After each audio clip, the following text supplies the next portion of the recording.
Okay, hello everybody, this is MuscleBob 2000 and I'm making a video on Fanmade SpongeBob PBS airings, and there might be a special guest joining today called JordanB03. Of course, he makes lots of fan-made stuff, so he is welcome to come join the stream and talk to us, or maybe just text if he wants to, but anyway. This stream is going to be on Fanmade SpongeBob SquarePants PBS airings. So, over here,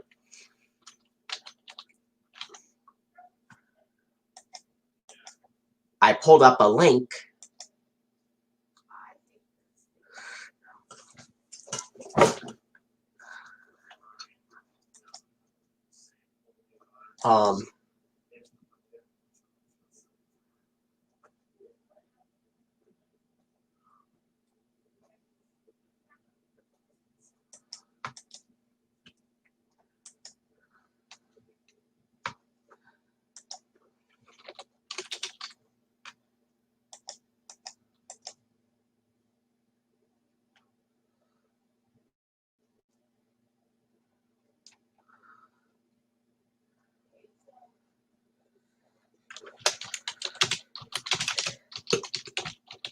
I'm just talking with JordanB03.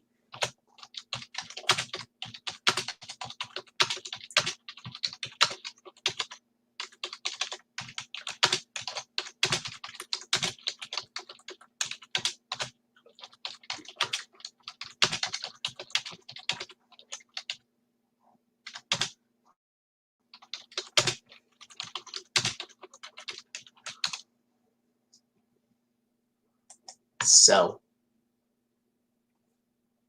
it was Ducks for a Sleeper, one hat fits all. Yeah.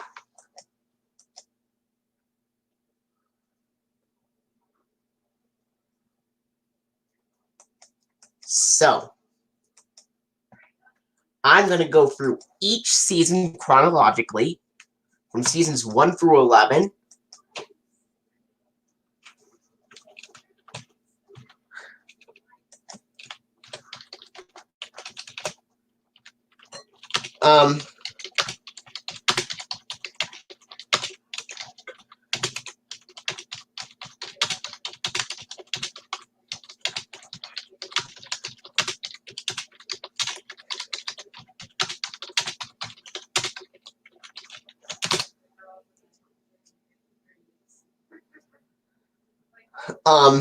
Maybe later, so.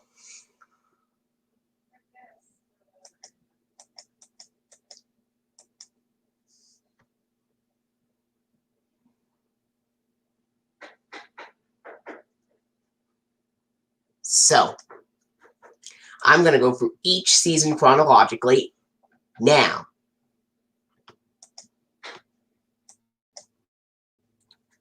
seasons 1 through 11 are the complete seasons so far. And okay, that's fine with me. So, for season 1, the first for the season 1 episodes, the first 7 episodes of season 1 would have the PBS Kids P-Pals logo with EI balloon. And then beginning with episode 8, they would use the 1999 PBS Kids logos, either with Dot running up to the screen or Dash thinking about something. Now, I'm going to go through each season, so here we go. JordanB03, if you're watching, this is for you. So, here we go. Episodes 1A, 1B, and 1C. Help Wanted, Reef Blower, and Tea at the Tree Dome. Oh, and before we read the... And before we go through the episodes, I'm going to tell you when the season premiered and when the season concluded. So, the season premiere of season 1 was May 1st of 1999, and the finale was March 3rd, 2001. Okay, so, here we go. Episode 1A. Help Wanted, Reef Blower, and Tea at the Treatum. 1A, 1B, and 1C. As you know, these episodes aired on Nickelodeon on May 1st of 1999. And then on PBS, let's see, it says it would air on May 28th of 1999 on PBS in the SpongeBob fandom. And it says here, the PBS Kids logo that would be shown on Help Wanted, Reef Blower, and Tea at the Treatum would be the 1997 PBS Kids Pea Pals logo with the EI balloon. Either that or it's from 1996.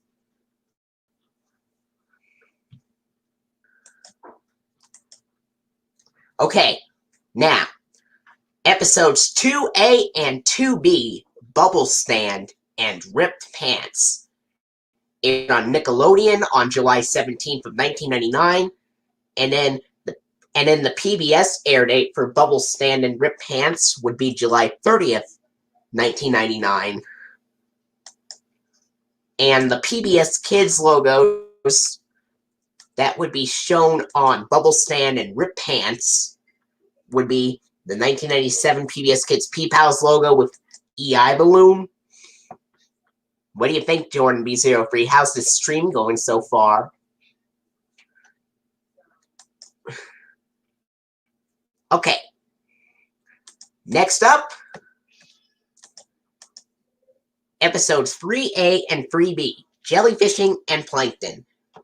The air date on Nickelodeon of Fishing and Plankton is July 31st of 1999, and the PBS air date for Jellyfishing and Plankton is August 6th of 1999, and the PBS Kids logo that would be shown at the end of the episode's Jellyfishing and Plankton would be the 1997 PBS Kids Pea Pals logo with EI balloon.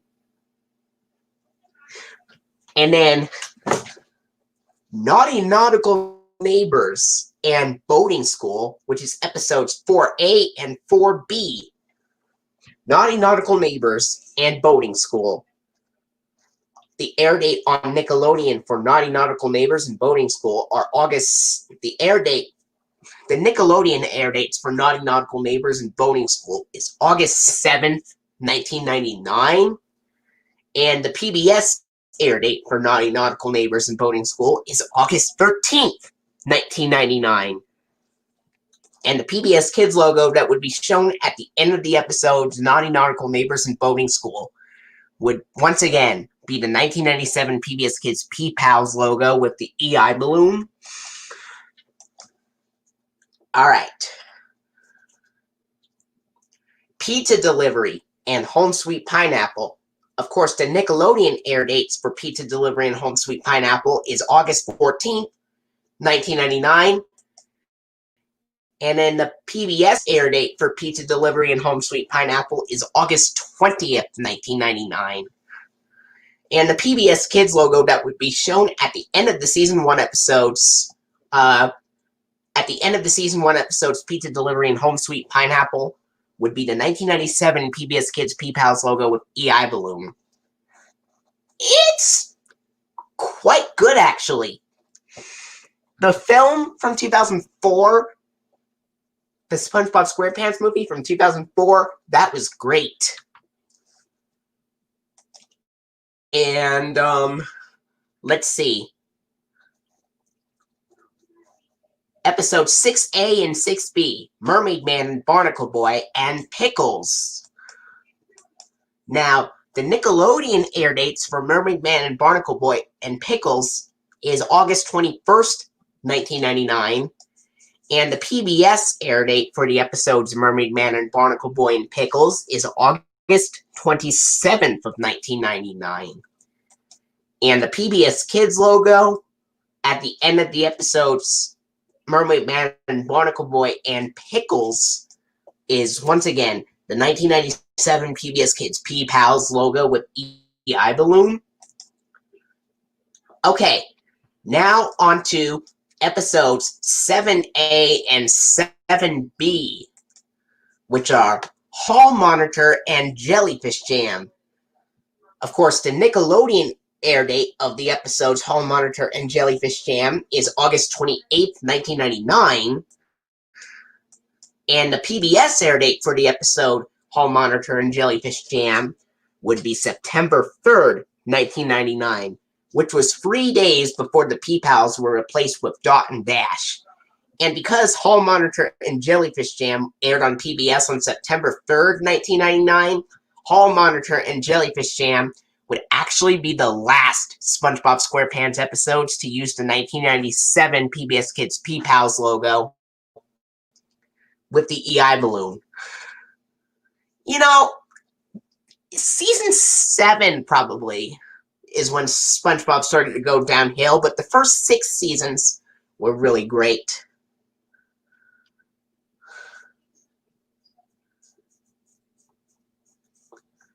And JordanB03, what did you think of the list of logos for the episodes of SpongeBob SquarePants? Kind of like how you listed them for Rugrats.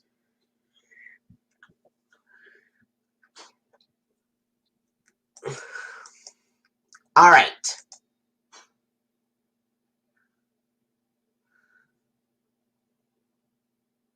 Wow.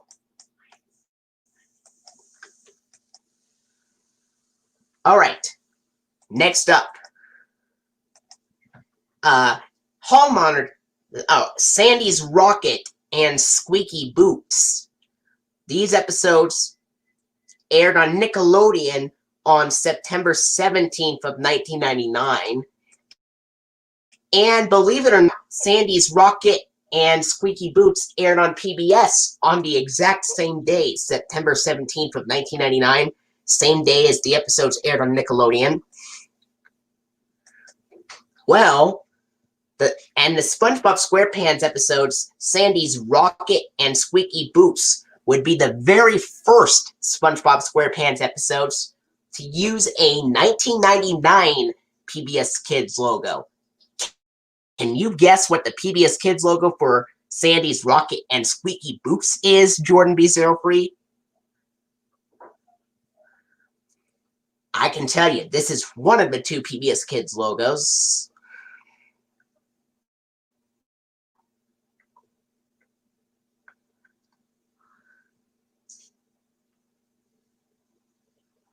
JordanB03 is correct. JordanB03, you are correct. Because the SpongeBob SquarePants episodes, Sandy's Rocket and Squeaky Boots, do, in fact, have the 1999 PBS Kids Dot logo from 1999, where Dot runs up to the screen. So that's 1 point for JordanB03. Can anybody else guess?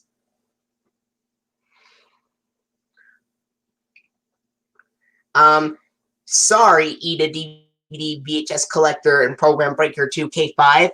The 1999 Dash logo does not happen until Nature Pants and Opposite Day, which are the next episodes, by the way. Okay. Next up, episodes 9A and 9B, Nature Pants and Opposite Day. These episodes aired on Nickelodeon on September 11th of 1999, 2 days before one of the most terrible events that happened in New York.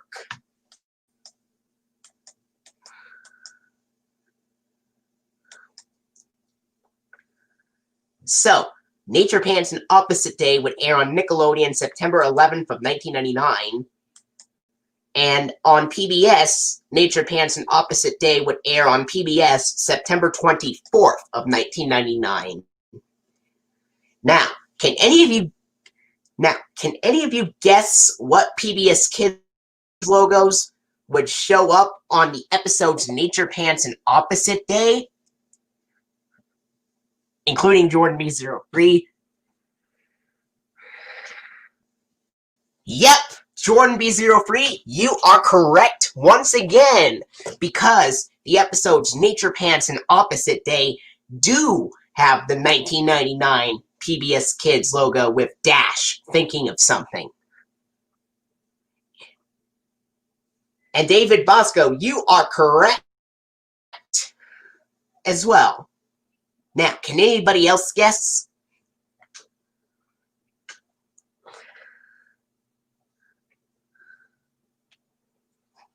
All right.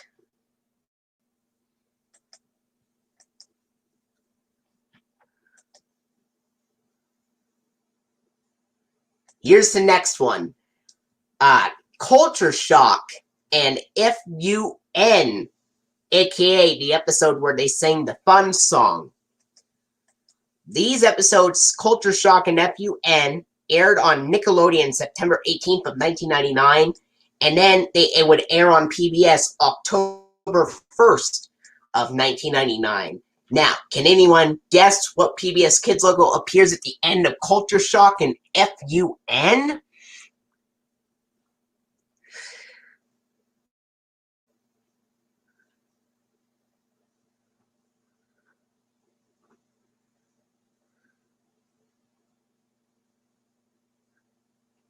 Jeremy Barton, that is correct. And E, the DVD VHS collector program breaker 2K5, I'm sorry, but the episodes Culture Shock and FUN have the dash logo instead of the dot logo. Well, it's a fun game. It doesn't matter if you're right or wrong. All that matters is you give it your best guess, and that's all that matters. And I'm still proud of you for playing a game. And JordanB03, what is your guess on Culture Shock and FUN and what PBS Kids logo appears on that? Oh, yes. JordanB03, you are correct on Culture Shock and FUN. That has the dash logo. Here's the next one. All right. MuscleBob Buff Pants and Squidward the Unfriendly Ghost. These episodes aired on Nickelodeon October 2nd of 1999, and MuscleBob Buff Pants and Squidward the Unfriendly Ghost would air on PBS October 8th of 1999. Now, can any of you guess what PBS Kids logo would appear at the end of the episodes MuscleBob Buff Pants and Squidward the Unfriendly Ghost?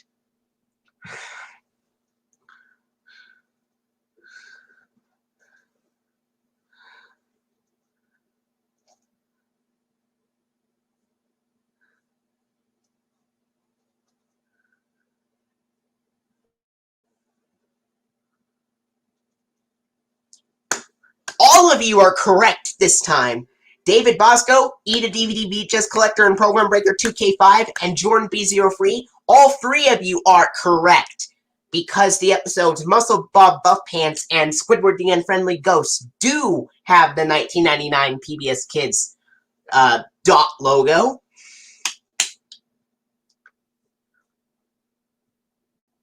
I picked those logos for myself for certain episodes because I think they would match perfectly. All right, here's the next one. The Chaperone and Employee of the Month. Both of those episodes aired on Nickelodeon on March 8th of 2000, although some TV cables say that the episodes aired on October of 1999. But that would be pretty cool. And the Chaperone and Employee of the Month would also air on PBS March 8th of 2000 as well. Now, what PBS Kids logos appear at the end of the Season 1 episodes, The Chaperone and Employee of the Month? Can any of you guess what it is? That was a great offer, Mom, but it's a guessing game I'm setting up. Yes, JordanB03, you are correct. You are correct, JordanB03. The episodes The Chaperone and Employee of the Month do have the 1999 PBS Kids dot logo.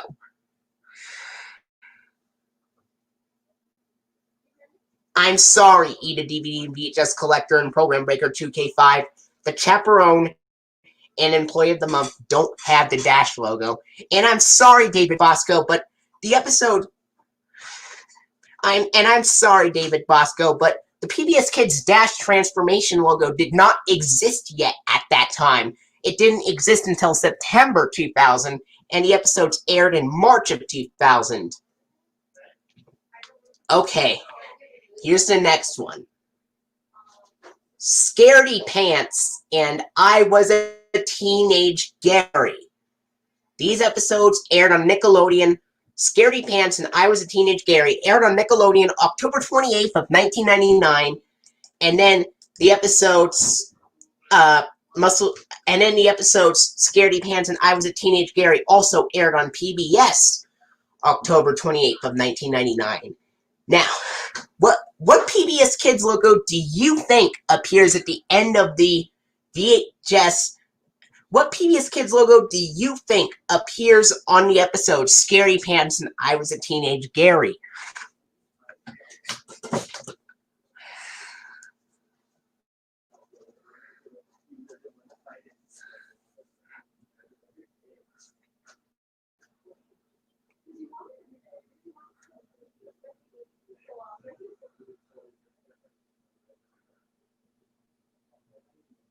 Well,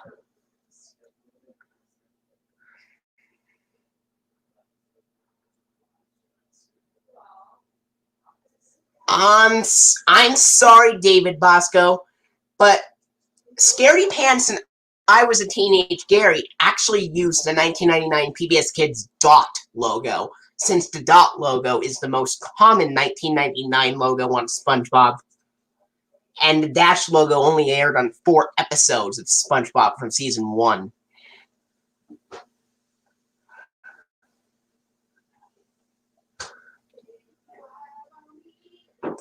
Alright, next up.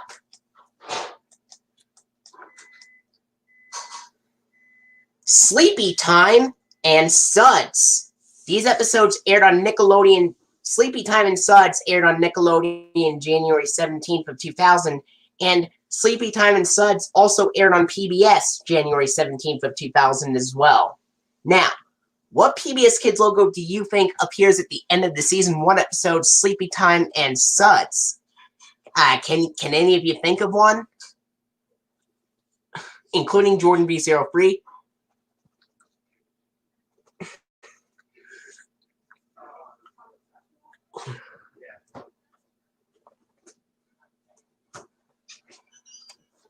You actually got this one correct, Eat a DVD and VHS Collector and Program Breaker 2K5, because SB129 and Karate Choppers do have the 1999 PBS Kids DOT logo.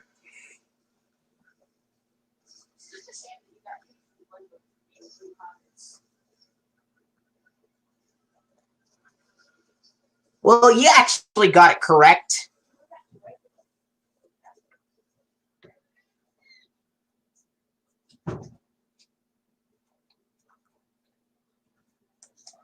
Okay. Now, here's the next one. Sleepy Time. Alright.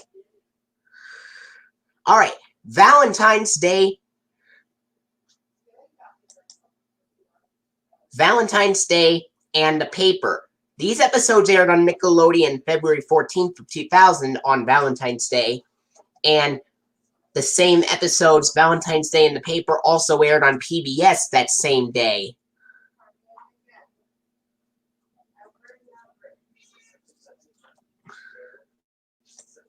Now, does any of you know what PBS Kids logo appears on the episodes Valentine's Day and the Paper? Chuck E. Cheese's would actually sponsor all seasons of SpongeBob and would be the only sponsor on SpongeBob. Actually, Valentine's Day and the Paper would use the 1999 PBS Kids Dash ident, with Dash thinking about something.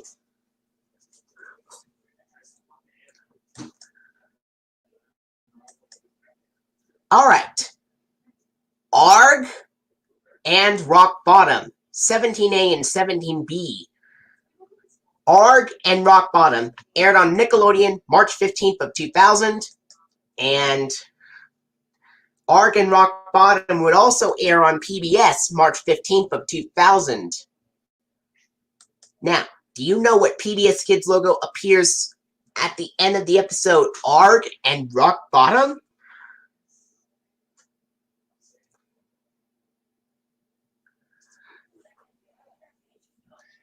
Do any of you know where JordanB03 went? Oh well, he may be busy at this time, but I'm sorry, David Bosco, but Arg and Rock Bottom do not have the dash ident. They have the dot ident. You are correct, Eda DVD VHS Collector and Program Breaker 2K5, because Arg and Rock Bottom do have the 1999 PBS Kids dot logo. Alright. Here's the next one. Texas and Walking Small aired on Nickelodeon on March 22nd of 2000, and these episodes also aired on PBS on March 22nd of 2000 as well. Now, do you know what PBS Kids logos appear at the end of the SpongeBob SquarePants episode Texas and Walking Small?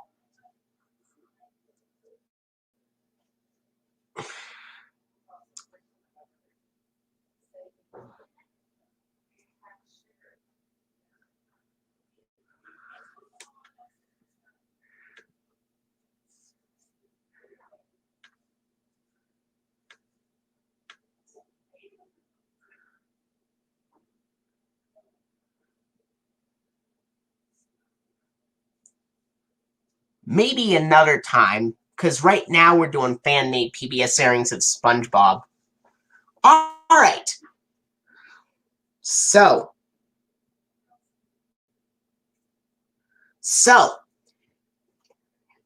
E, the DVD and VHS Collector and Program Breaker 2K5, you are correct, because the episodes Texas and Walking Small do have the 1999 PBS Kids dot logo on it.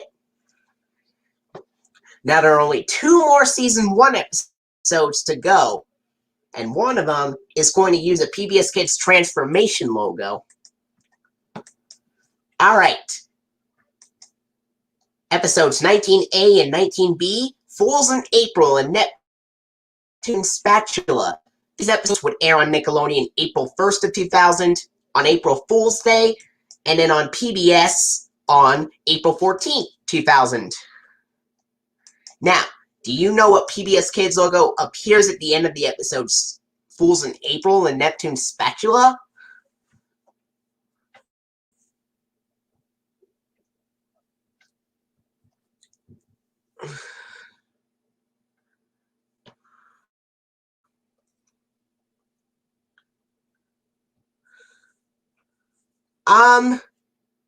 Sure, what are they?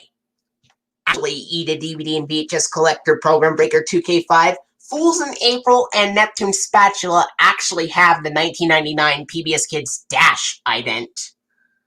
And there is something quite shocking that appears at the end of the original airing of Fools in April and Neptune Spatula from April 14th of 2000. Do you know what it is?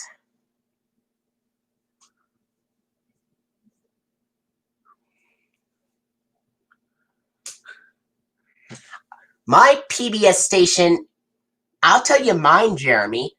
My PBS station is KRMA 6, Rocky Mountain PBS.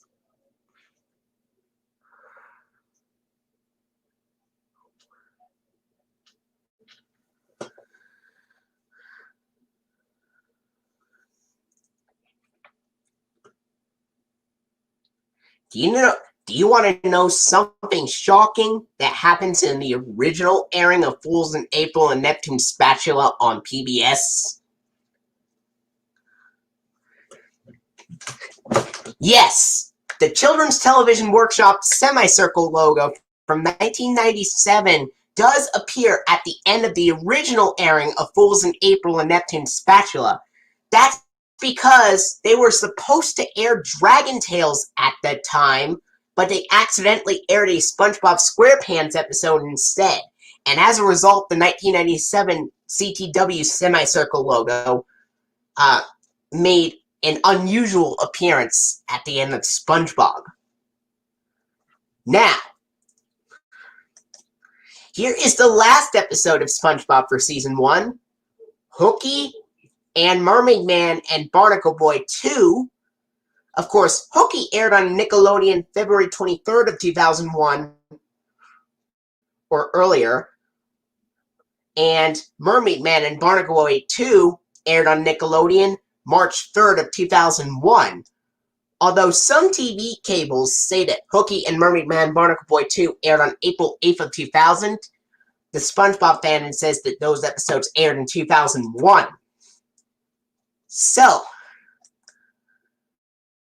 and because the episodes Hooky and Mermaid Man and Barnacle Boy 2 aired on PBS on March 9th of 2001, and because those episodes of Season 1 aired on PBS in 2001, do you want to know what PBS Kids logo appears at the end of those episodes, Hooky and Mermaid Man and Barnacle Boy 2?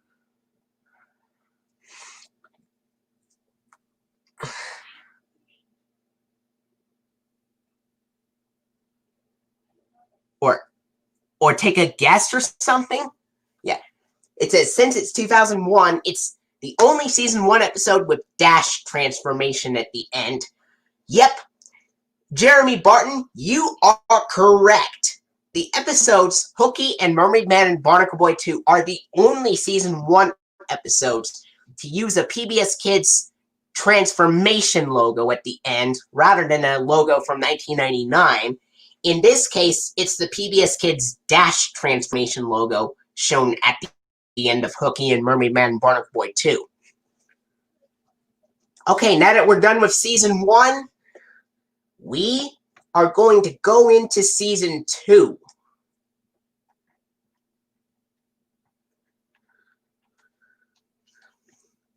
Okay.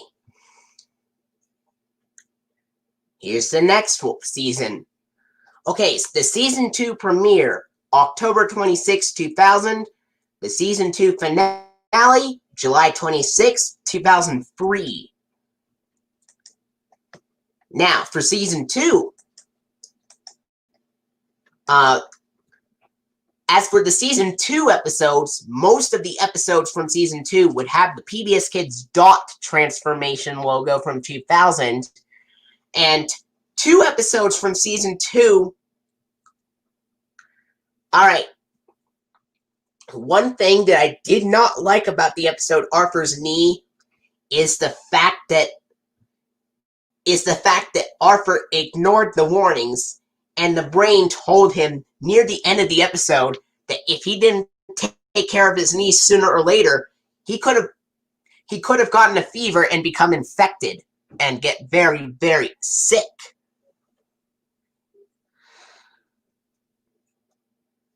Dash transformation for Hooky and Mermaid Man and Barnacle Boy 2. Yep.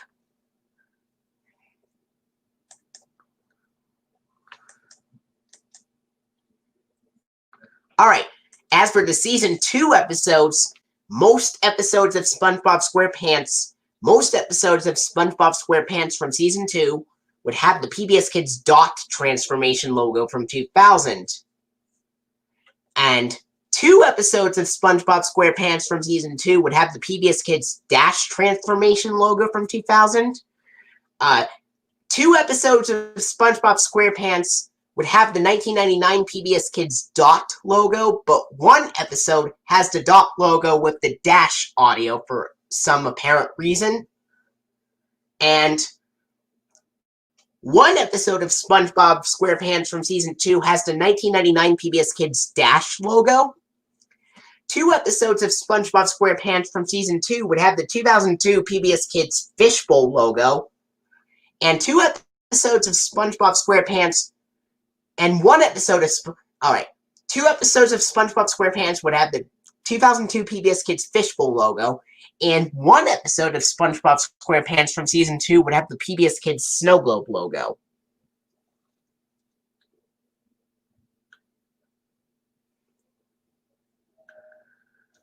(2008). Alright, here we go. Your Shoes Untied and Squid's Day Off. These episodes, Your Shoes Untied and Squid's Day Off, aired on Nickelodeon on February 17th of 2001, and then they aired on PBS on February 23rd of 2001. Now, can you guess what PBS Kids logo appears at the end of the Season 2 episodes, Your Shoes Untied and Squid's Day Off?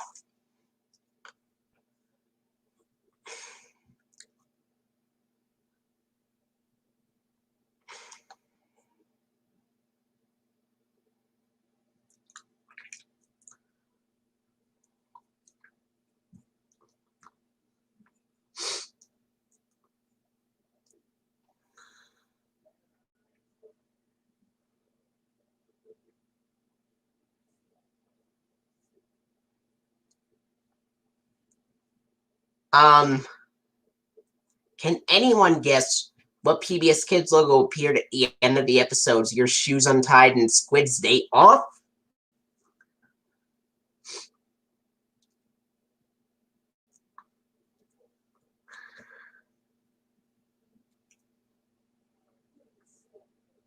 Actually, to save time, I'm just going to read the ones off the SpongeBob wiki, because or the SpongeBob fandom for seasons 1 through 3, because seasons 4 through 13 I haven't written down yet, and so, okay. Since any of you couldn't guess what the episodes Your Shoes Untied and Squid's Day Off had, I'll tell you. The episodes Your Shoes Untied and Squid's Day Off would have the PBS Kids dot transformation logo from 2000.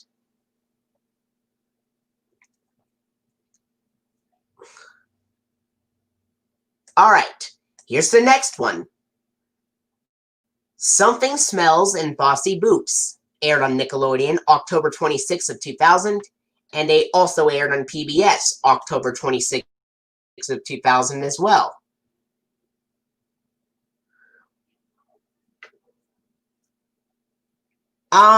There is no SpongeBob episode with the fishbowl bumper with the snow globe audio, but there is one that has the dot transformation logo with the fishbowl audio, and it's a season 3 episode, so stay tuned for that.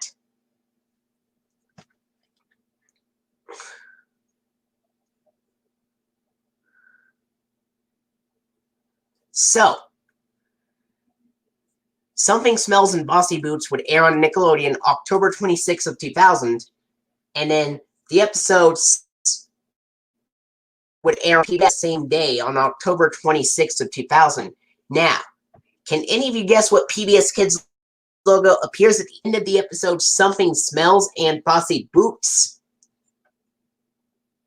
Here's a hint, it's a 1999 logo shown on Smells and Bossy Boots.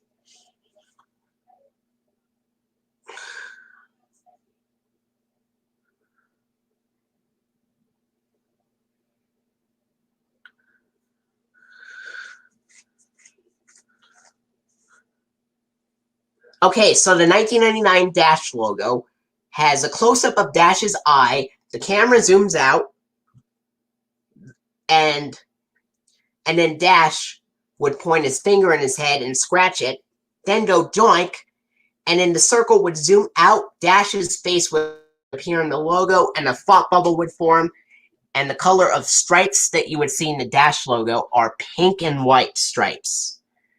The 1999 Dot logo has a close-up of... the 1999 Dot logo has... starts with Dot running from a faraway angle and then getting closer to the screen and presses her fingers against it. And then points, and then, like, turns to one side and goes doink, turns to the other side and smiles. And then the circle would zoom out again. Dot's face would appear in the logo this time, and like before, the thought bubble would form. And the color of stripes that you would see in the Dot logo are the 1999 Dot, are the pink, yellow, and blue stripes for the Dot logo. And then the two transformation logos, Dash Transformation and Dot Transformation, we'll start with Dash Transformation. Okay, so the Dash Transformation logo starts with a Dash looking with Dash as a caveman before turning into a scuba diver, and then after turning into the scuba diver, he becomes a robot, and then he grabs the letters PBS with a pair of mechanical or magnetic robot-like claws.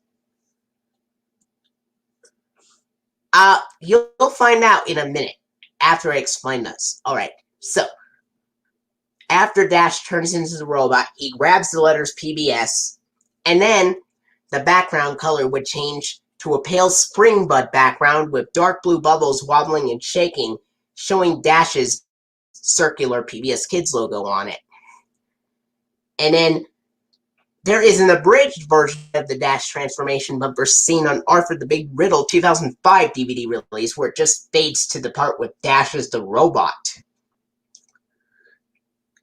And then the Dot Transformation logo, again, it's the same as before, but it's the exact opposite of what happens. Dash is in the foreground this time, compared to Dash Transformation, where it had Dot in the foreground.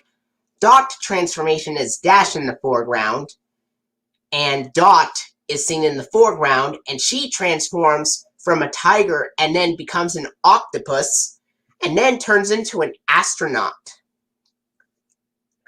And then after turning into the astronaut, she would float up like she's preparing a trip to the moon, smile and say "Doi," and then the background color would change to a dark blue background with a bunch of stars in the sky.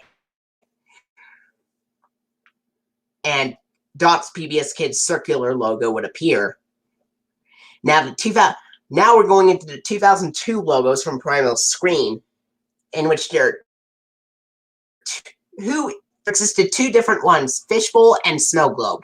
First, we're going to explain what the Fishbowl logo is. So, the PBS Kids Fishbowl logo starts off on a lime green background. On the lime green background, and then Dash would look at the goldfish in the fishbowl, and then he would come very close to it, and then the background color changes from lime green to a nice clear colored background with Dash as the orange goldfish himself. He turns into one, and then he gets swallowed by Dot as a green fish. And then the circular PBS Kids logo would be shown. Surprisingly, it shows Dot's logo despite Dash being shown in the fishbowl logo. And the bubbles would transition to the circular PBS Kids logo on a turquoise watery background with bubbles floating upward.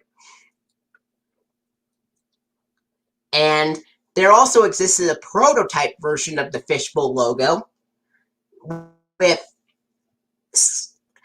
and there are some differences in the prototype version, like the prototype version has the camera zooming out slightly.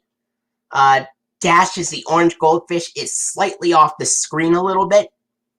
The leaves look a little different, and the word kids is added at the bottom. And last but not least, we're going to talk about the PBS Kids Snow Globe logo, in which the PBS Kids Snow Globe logo starts off on a very icy, wintry background, showing Dash, who is ice skating in the snow globe. And then, after ice skating into the snow globe, Dash would stop ice skating after feeling the ground shake. And then the camera would zoom out to reveal. And then the camera zooms out to reveal that Dash is inside a snow globe, which Dot the girl holds, notice that Dot has completely different colored skin in the Snow Globe logo, using a very light powdery blue color. A very light powdery blue color for Dot's skin in the Snow Globe logo instead of lime green. And she looks directly at the viewer. And then the snow would transition to Dot's circular PBS Kids logos on a powdery blue wintry background, and the snowflakes are coming down slowly. And yeah, like before, there also existed a prototype version of the Snow Globe logo, in which the prototype version of the Snow Globe logo has the color background looking a little bit darker, and then the trees look completely different. The shape of the ice skating rink is different.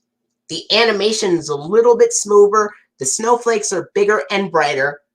It does not snow in the background when the camera zooms out to reveal him inside a snow globe, compared to the regular version where it does snow. Dot has fingers in the prototype version, strangely enough, and she's looking down in the prototype version instead of looking directly at the viewer. And then the snowflakes would be bigger and brighter, and the word kids is added at the bottom in the prototype version. And okay, so, and like the fishbowl logo, the Snow Globe logo also has a clear colored background on it. Okay, now that we've talked about them, we're going to move on. So, Something Smells and Bossy Boots would air on Nickelodeon and PBS October 26th of 2000.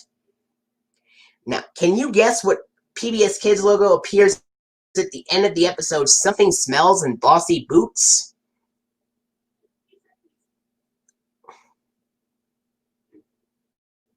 Yeah, the fishbowl logo used the Snow Globe logo's audio.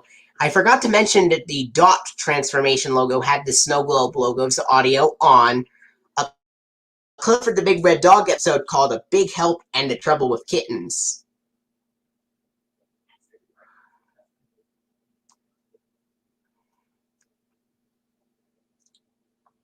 Now, can any of you guess what PBS Kids logos you think would appear on the episodes Something Smells and Bossy Boots from Season 2 of SpongeBob SquarePants?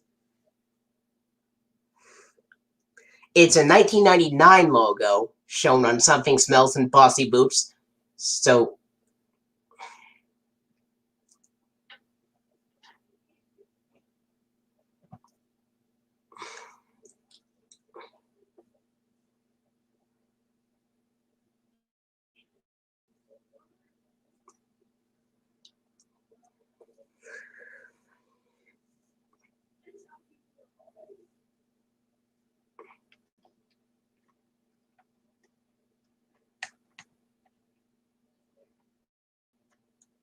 So,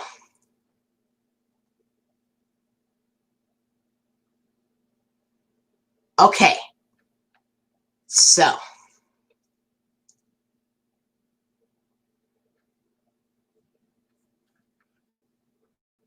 Something Smells and Bossy Boots would...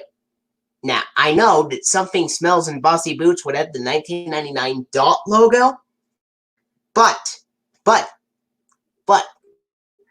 could you please, Dot transformation with dash transformation audio was shown when Jeremy Barton, yep, you are correct. Something Smells and Bossy Boots does have the 1999 Dot logo, but Something Smells and Bossy Boots has the 1999 dash audio on it.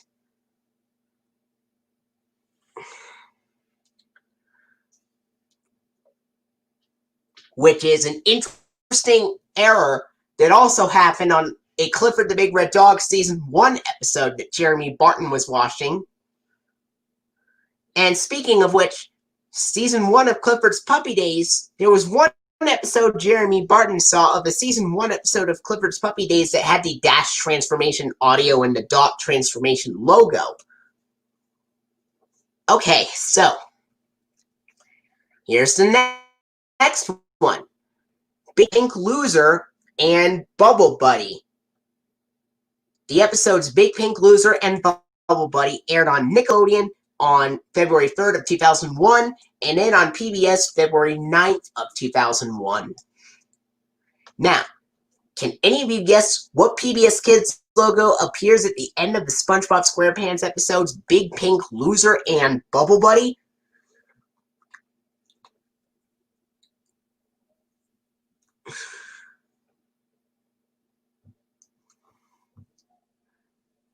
And it's a transformation logo this time on. Not necessarily out of sync in my opinion.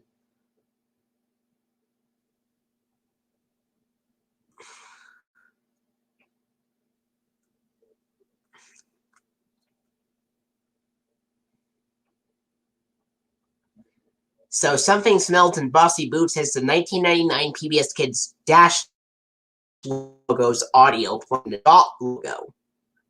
Surprisingly. Now, what PBS Kids logo would you think appear on Big Pink Loser and Bubble Buddy?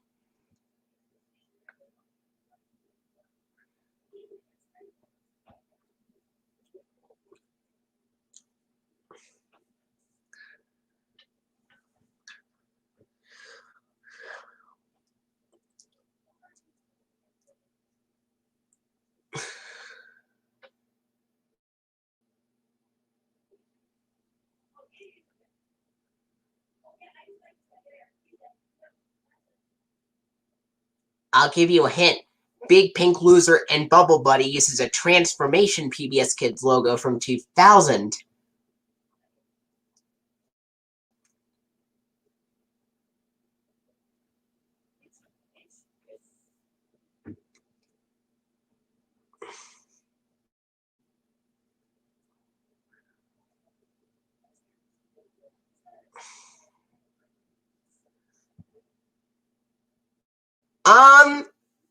I'd say Clifford the Big Red Dog is a lot better than Clifford's Puppy Days because John Ritter especially did a very great job at voicing Clifford the Big Red Dog. And he also voiced Jack Tripper in Three's Company and also appeared in films like Hero at Large and Stay Tuned. And he was a very talented actor. E to DVD VHS Collector Program Breaker 2K5, you are correct. Big Pink Loser and Bubble Buddy have the PBS Kids Dash transformation logo. This would be one of the two Season 2 episodes to use the Dash transformation logo. The other one would be a later Season 2 episode. Here's the next one. Dying for Pie and Imitation Crabs. These episodes would air on Nickelodeon January 27th of 2001, and then on PBS on February 2nd, 2001.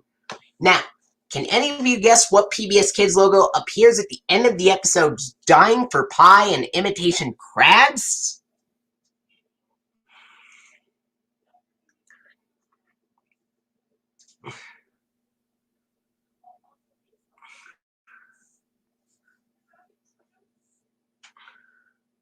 Yeah. Did you know that Mr. Krabs cries in the film as well at the very beginning when he was like, "When the customer took a bite, no cheese!"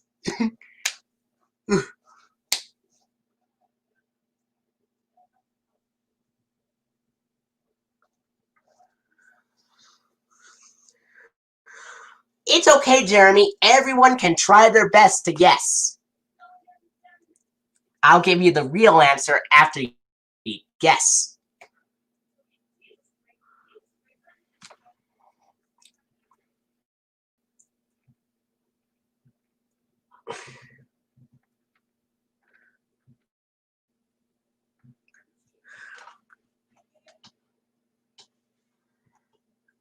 What about Mr. Krabs? He cries in the film The SpongeBob SquarePants movie as well at the beginning. Well, Jeremy Barton, you are correct, because Dying for Pie and Imitation Crabs do have the PBS Kids dot transformation logo. Here's the next one. Wormy and Patty Hype. The episodes Wormy and Patty Hype would air on Nickelodeon February 24th of 2001, and then Wormy and Patty Hype would air on PBS on March 2nd, 2001.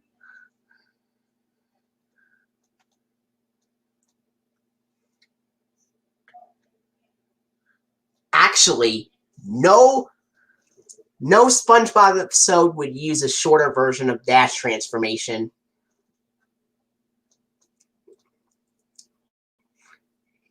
Well, I wouldn't necessarily call it sad in my opinion. Well, it may be sad for some people, but not for me.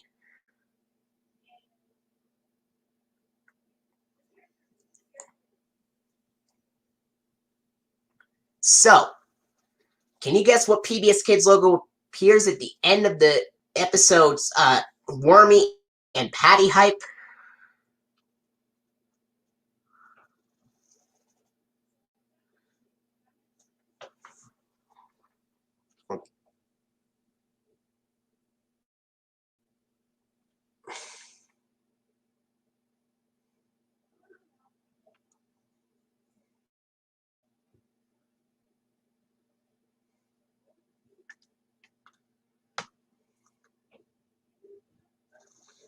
E, the DVD VHS collector and program breaker 2K5. You are correct. Wormy and Patty Hype do have the PBS Kids dot transformation logo. Here's the next one. Grandma's Kisses and Squidbill. The episodes Grandma's Kisses and Squidbill would air on Nickelodeon April 28th of 2001, and then Grandma's Kisses and Squidbill would air on PBS on May 4th, 2001.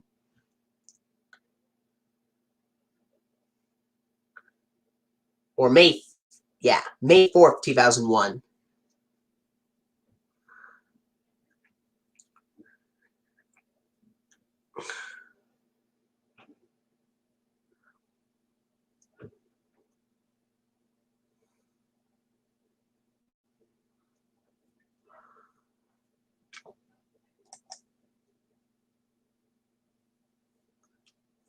Yes, and the 1999 PBS Kids Dash logo is shown on the original airing of Arthur and the Big Riddle and Double Dare.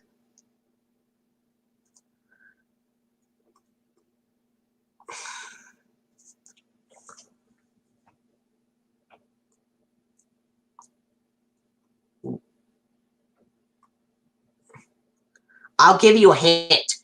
Grandma's Kisses and Squidbill uses a 2000 PBS Kids transformation logo.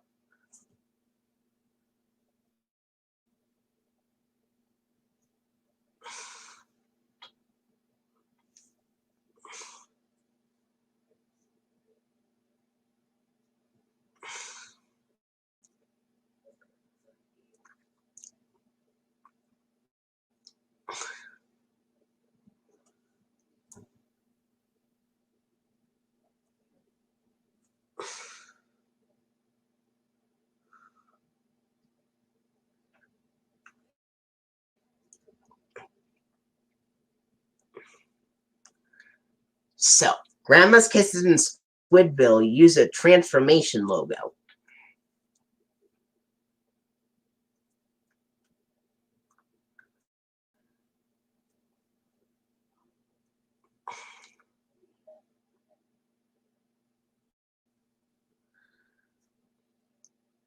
I actually enjoyed Star Wars. I've seen some films, and they were very interesting. Now, Jeremy, can you guess what PBS Kids logo appears at the end of Grandma's Kisses and Squidbill? It's a transformation logo.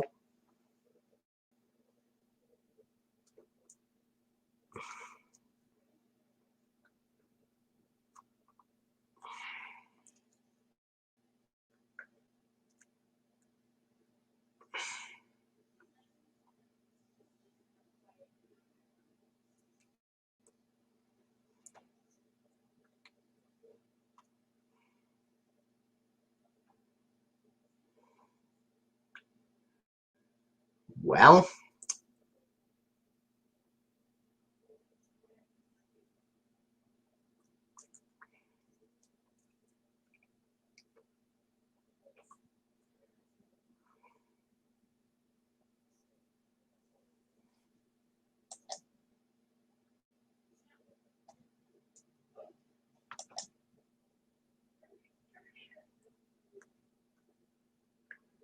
okay, so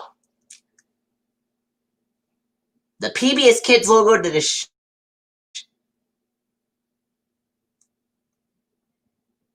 I think it was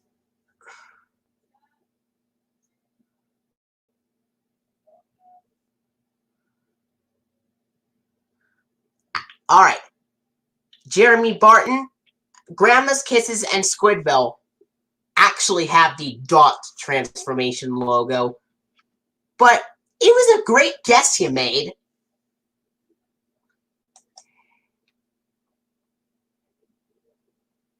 Okay. And there is an added scene on PBS airings of Squidville. Can you guess what the scene is?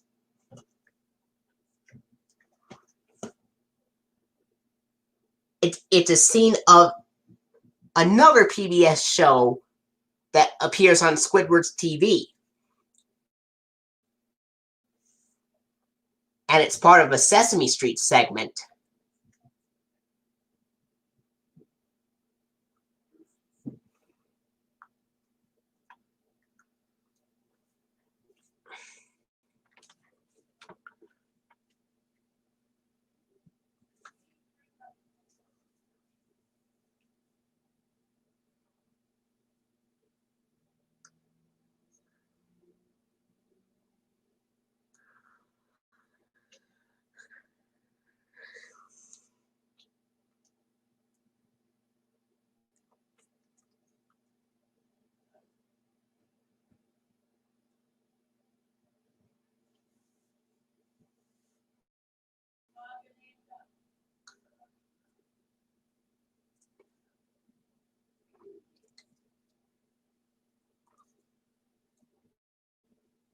Okay, Jeremy, can you guess what the added scene on PBS airings of Squidville is? It's a segment on Sesame Street, and it usually comes before the sponsors are read.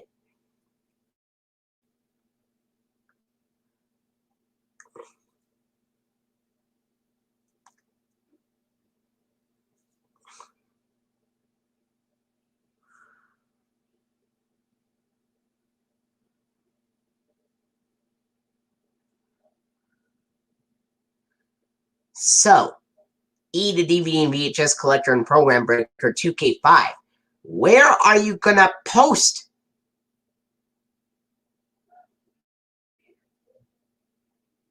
Actually, Grandma's Kisses, Squidville does not show a logo on Squidward's TV.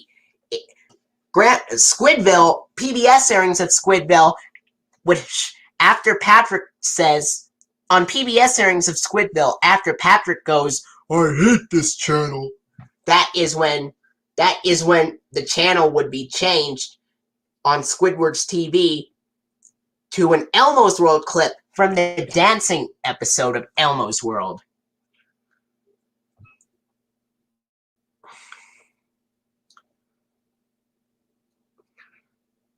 It makes, because it does not show the intro of Elmo's World in Squidville, but it does in the episode Idiot Box from season 3. Okay, E to DVD and VHS collector and program breaker 2K5, take your time.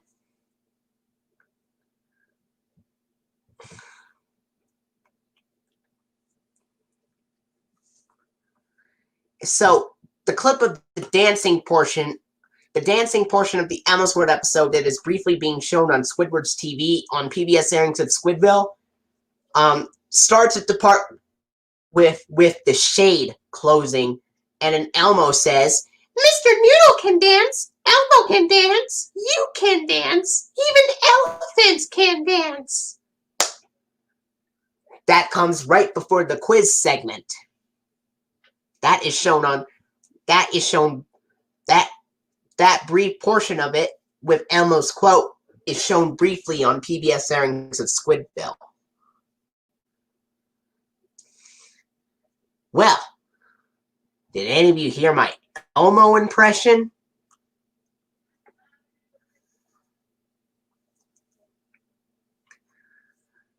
All right, here we go. Pre-hibernation week and Life of Crime. These episodes aired on PBS. These episodes aired on Nickelodeon on May 5th of 2001, and then on PBS May 11th, 2001. Pre-hibernation week and Life of Crime would air on PBS on May 11th, 2001. Now, can you guess what PBS Kids logo appears at the end of the episode's Pre-hibernation week and Life of Crime?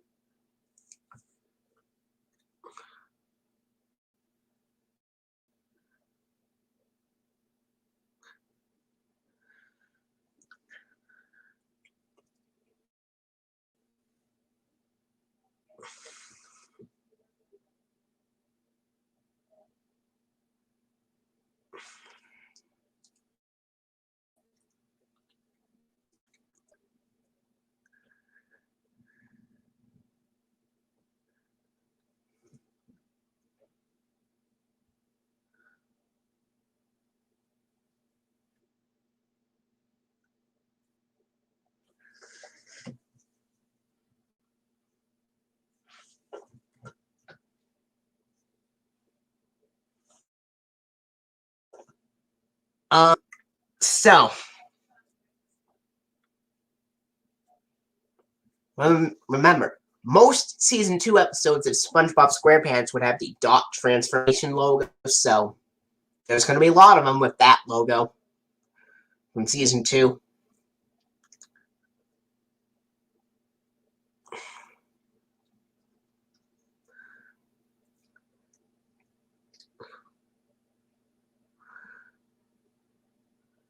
But you can still take a guess on what it is.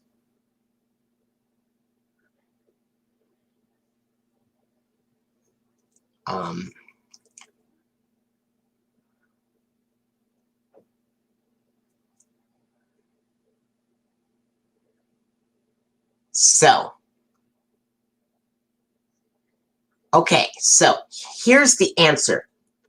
The PBS Kids logo that is shown at the end of the episode's Pre-hibernation week and Life of Crime is the PBS Kids dot transformation logo.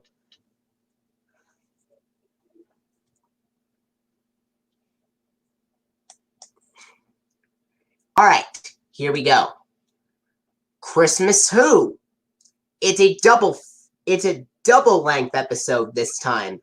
Christmas Who is a double length episode, and that aired on Nickelodeon December 6th of 2000, and it aired on PBS in December 6th of 2000 as well. Now, do any of you know what PBS Kids logo appeared at the end of the episode Christmas Who? That episode aired in 2000, so the snow globe logo did not exist yet at that time.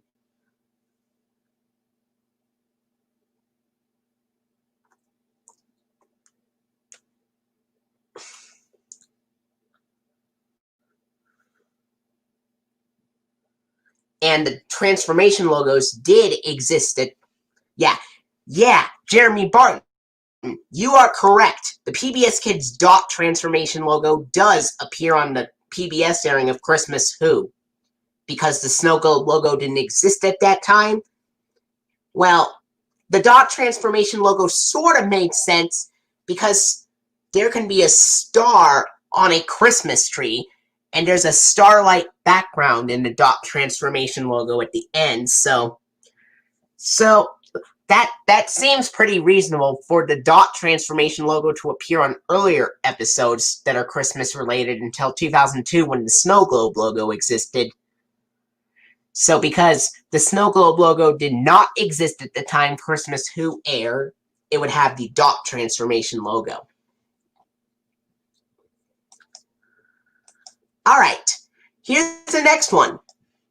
Survival of the Idiots and Dumped. The episodes would air on Nickelodeon on May 19th, 2001, and on PBS May 25th, 2001.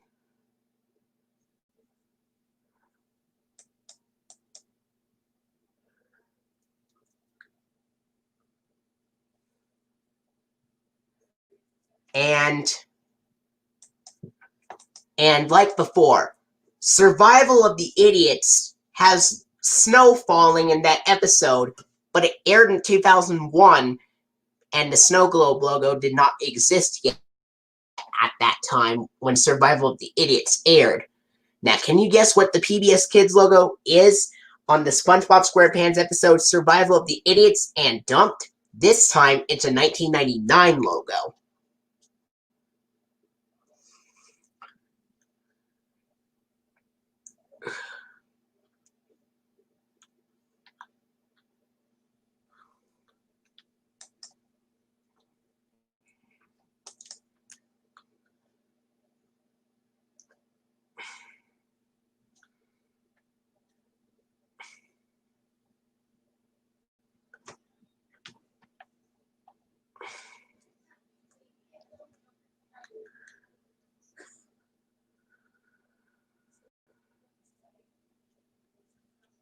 Yeah.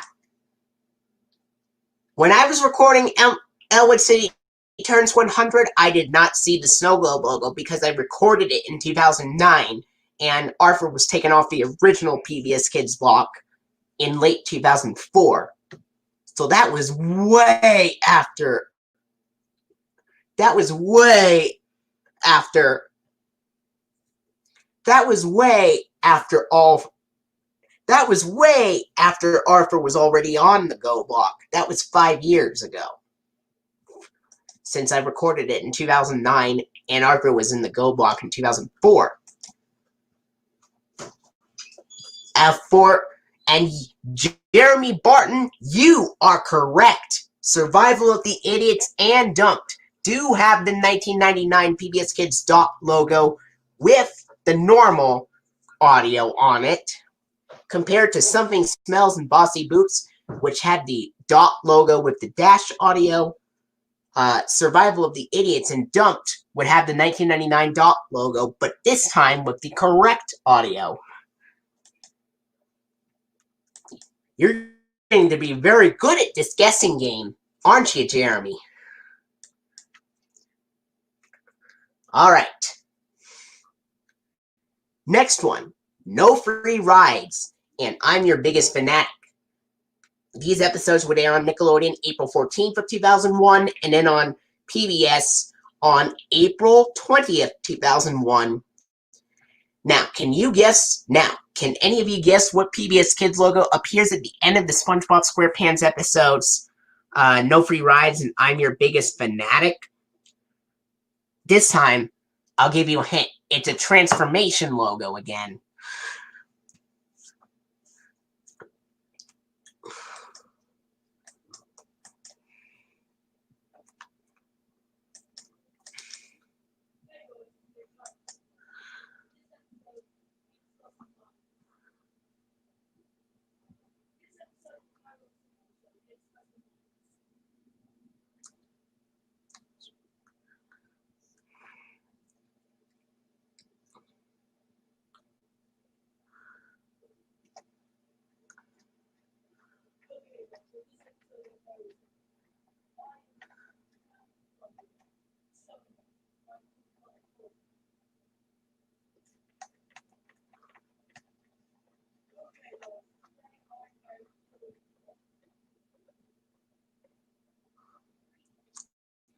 Okay, so,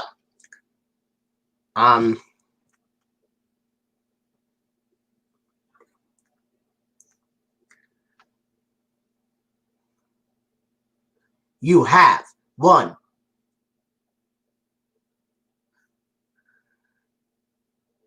Alright, so here we go. So, the PBS Kids logo that is shown at the end of the episodes, No Free Rides and I'm Your Biggest Fanatic, would be the PBS Kids dot transformation logo.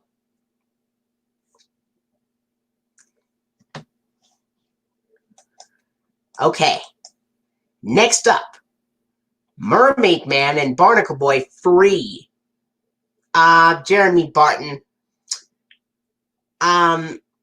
No Free Rides and I'm Your Biggest Fanatic actually has the dot transformation logo.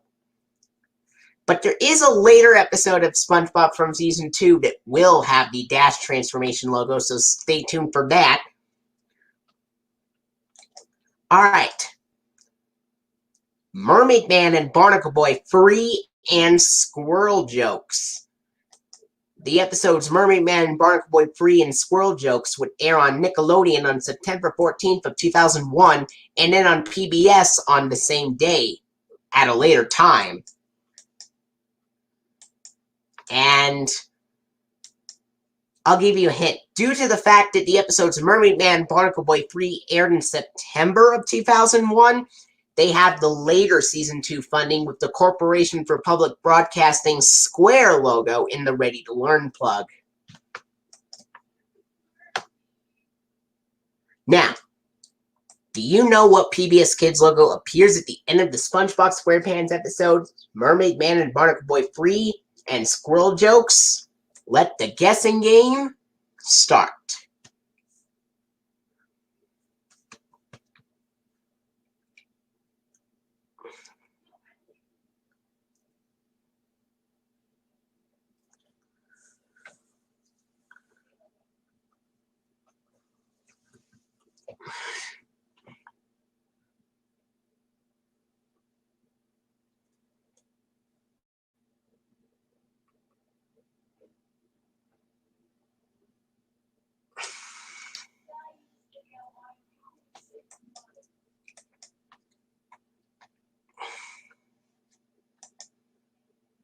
Wow.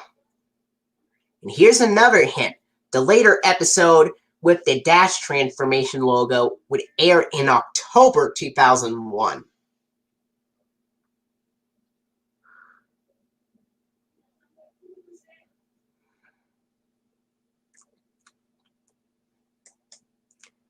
Okay, so here we go. Let's see. 10, 9, 8, 7, 6.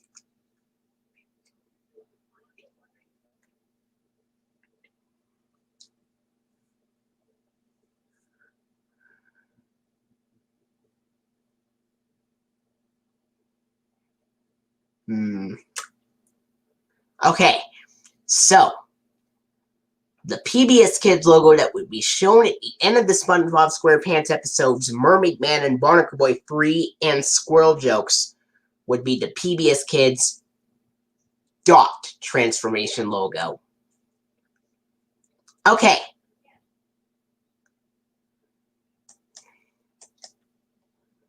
Here we go.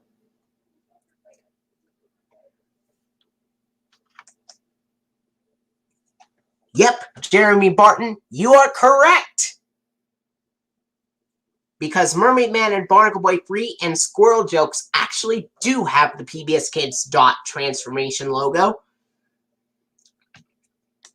Okay. Here's the next one. Pressure and the Smoking Peanut. These episodes would air on Nickelodeon on May 12th of 2001. And then on PBS on May 18th, 2001. And the episodes, The Smoking Peanut and the episodes Pressure and the Smoking Peanut would be the last episodes to use the original Season 2 funding with the Circle Corporation for Public Broadcasting logo in the Ready to Learn plug. Now, do you know what PBS Kids logo appears at the end of the episodes Pressure and the Smoking Peanut.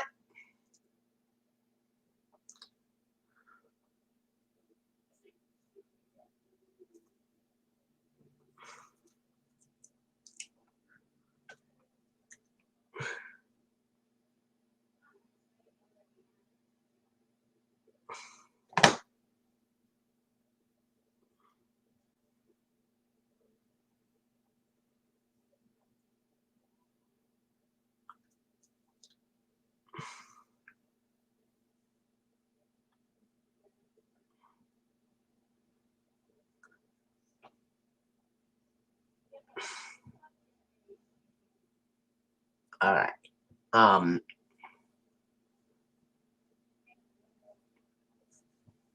Okay. So,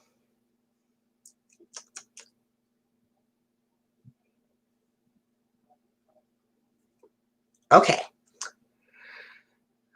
The PBS Kids logo that is shown at the end of the episode's Pressure and the Smoking Peanut would be the PBS Kids dot transformation logo.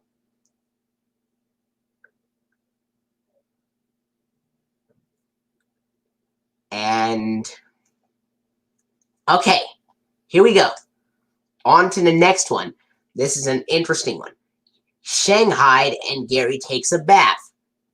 Shanghai aired on Nickelodeon on March 9th of 2001, but Gary Takes a Bath, on the other hand, aired on Nickelodeon on July 26th of 2003.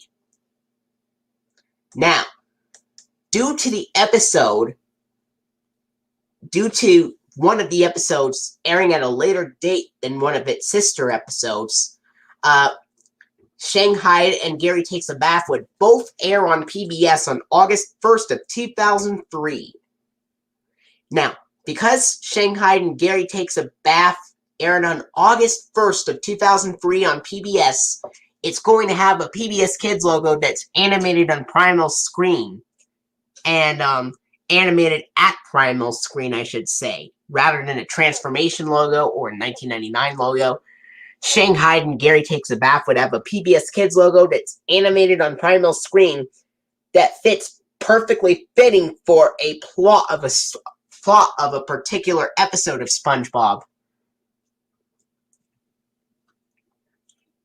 that involves what Gary does.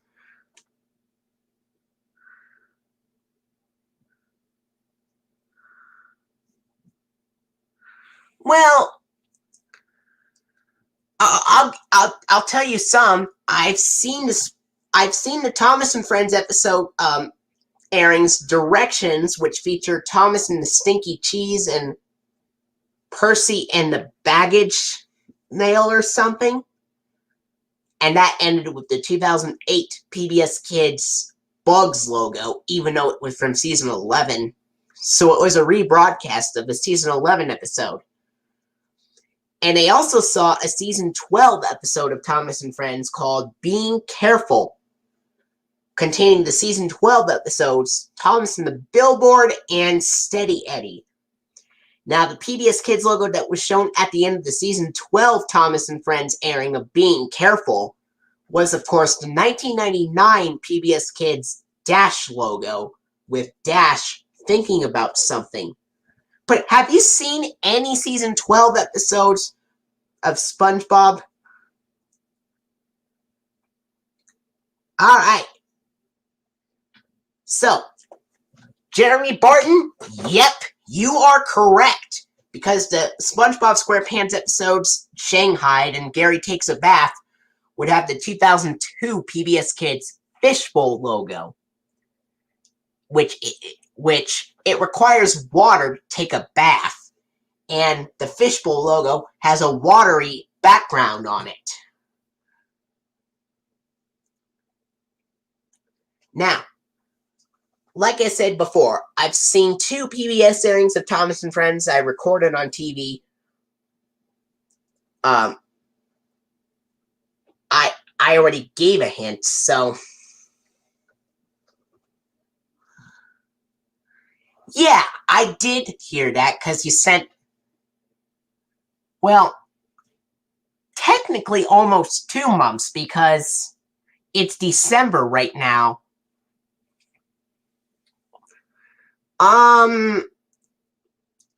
So the Thomas episodes, like I said before, I've seen when I recorded them on PBS were Being Careful from season 12 and Directions from season 11.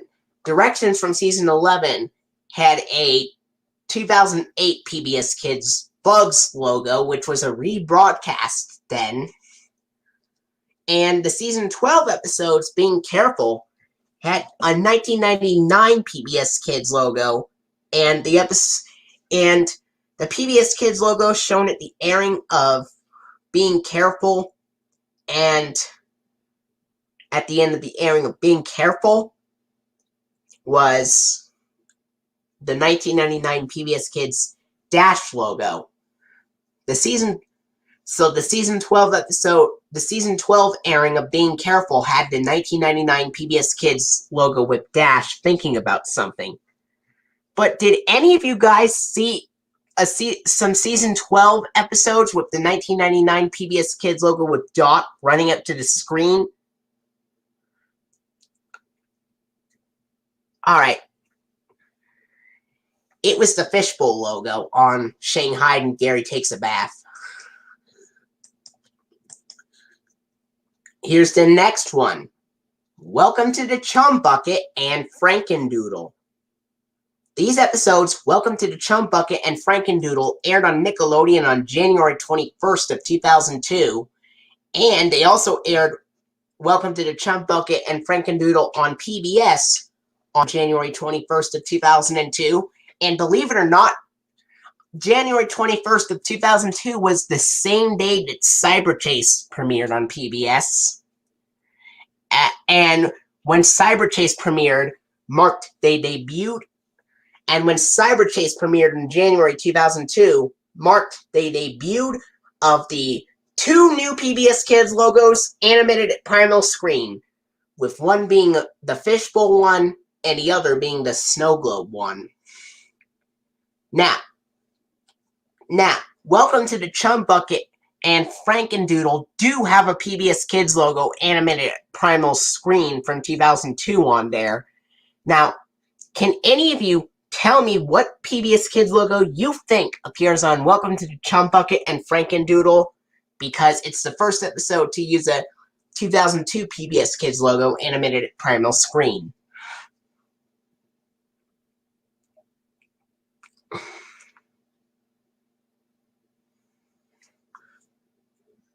Of course, back on that day, the fishbowl and the snow globe logos debuted.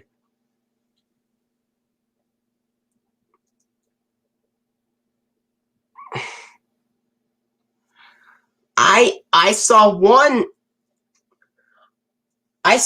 Barney episode with the 2008 PBS Kids logo, and it was a rebroadcast of a season 10 episode called Butterflies and Bugs that I recorded back in 2009. That was before I started recording Arthur back in October 2009.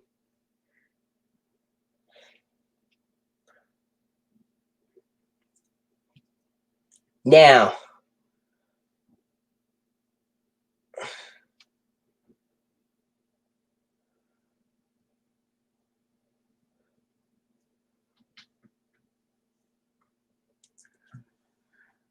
the episode was recorded sometime in August of 2009.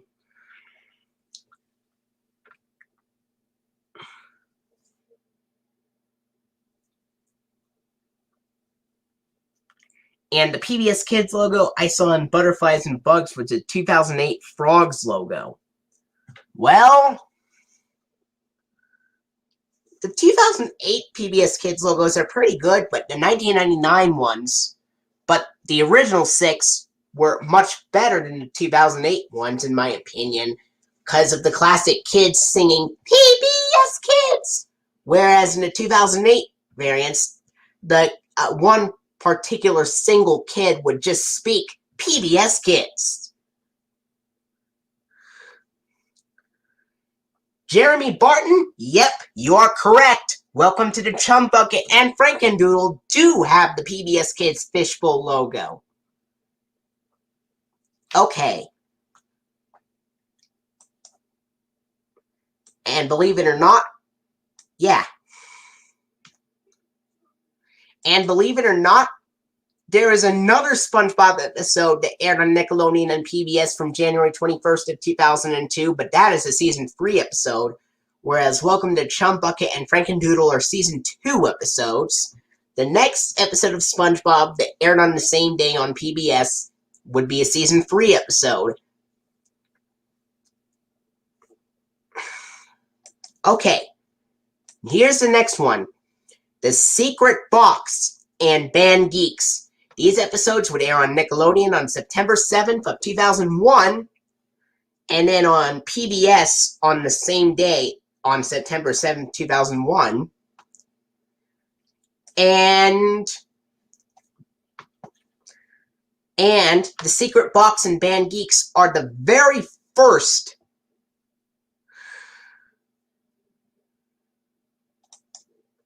and I notice, and The Secret Box and Band Geeks are the very first SpongeBob SquarePants episodes from Season 2 to have the later Season 2 funding with the green. Alright. Alright. So The Secret Box and Band Geeks would be the very first SpongeBob SquarePants episodes from Season 2 to have the later Season 2 funding with the Square Corporation for Public Broadcasting logo. And yes, it does not feature the URL. And yes, it does not feature the byline, just like the Season 1 episodes of Clifford the Big Red Dog. The Season 2 episodes of SpongeBob SquarePants do not have the byline either.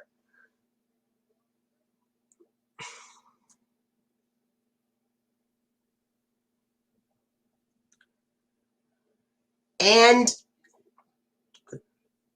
yep, Eat a DVD and VHS Collector and Program Breaker 2K5, you are correct! The Secret Box and Band Geeks do have the PBS Kids dot transformation logo. And for Season 2 episodes, alright, for Season 1 episodes, episodes from 1999, most episodes from 1999, would have the Chuck E. Cheese's chalkboard commercial from Season 5 of Barney and Friends. And then later episodes of Season 1, beginning on December 31st of 1999, when SB129 and Karate Choppers premiered, would use the Season 6, would use the Chuck E. Cheese's Share the Fun and Grow commercial that is used on Season 6 episodes of Barney and Friends. And of course, most of the Season 2 episodes also used the Chuck E. Cheese's Share the Fun and Grow commercial from Season 6 of Barney and Friends.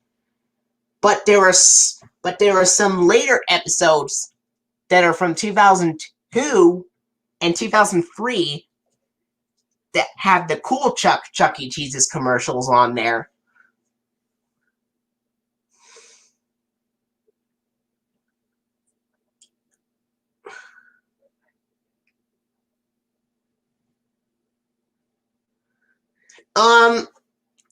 Eat a DVD VHS Collector Program Breaker 2K5. What PBS Kids Go logo did you see when you watched April 9th back in 2012?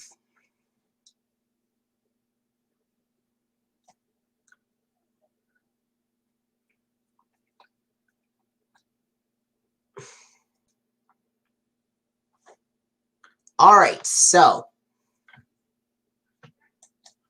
here's the next one. Graveyard Shift and Krusty Love.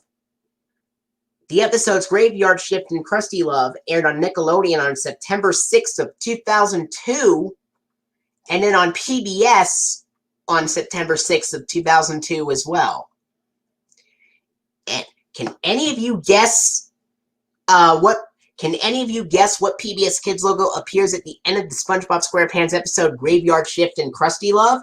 It's a PBS Kids logo animated at Primal's screen.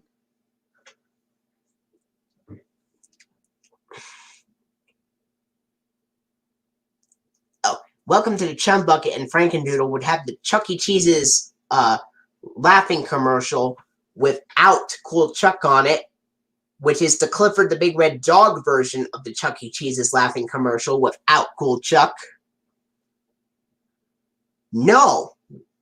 Graveyard Shift and the Krusty Love actually use a 2002 PBS Kids. Actually, Graveyard Shift and Krusty Love actually feature a 2002 PBS Kids logo animated at Primal Screen and not a transformation logo.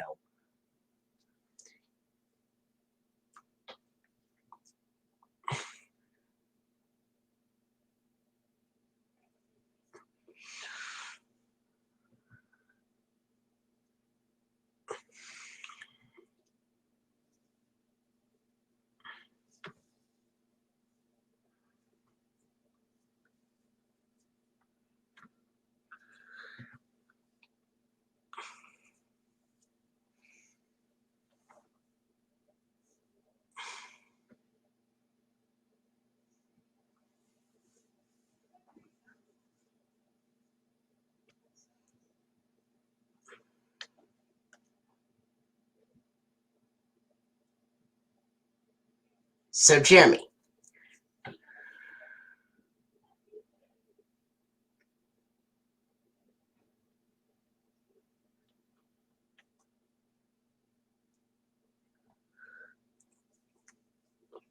Yeah.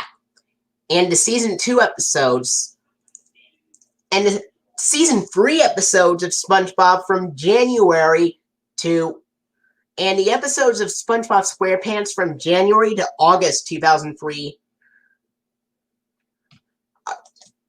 Snow Globe logo, even though there's no winter stuff mentioned. Yep, you are correct. Graveyard Shift and Krusty Love do have the PBS Kids Snow Globe logo at the end.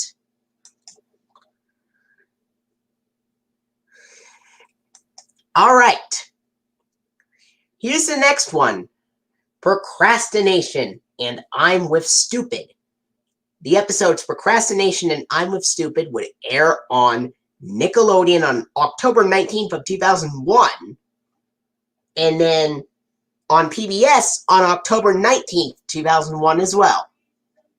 Now, can any of you tell me what PBS Kids logo appears at the end of the episode Procrastination and I'm with Stupid? It's a PBS Kids transformation logo that has made an appearance ever since the season 2 episodes Big Pink Loser and Bubble Buddy from season 2.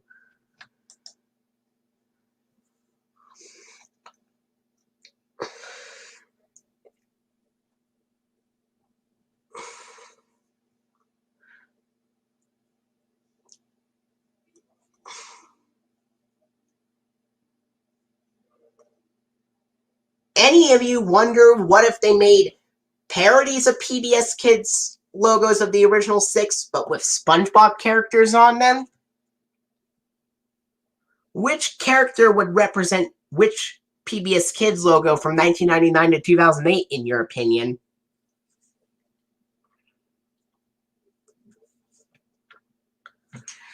Yep. Eat a DVD VHS Collector Program Breaker 2K5? You are 100% correct. Because Procrastination and I'm with Stupid do have the PBS Kids Dash transformation logo. Jeremy Barton, you got it. You are correct. The episodes Procrastination and I'm with Stupid have the PBS Kids Dash transformation logo.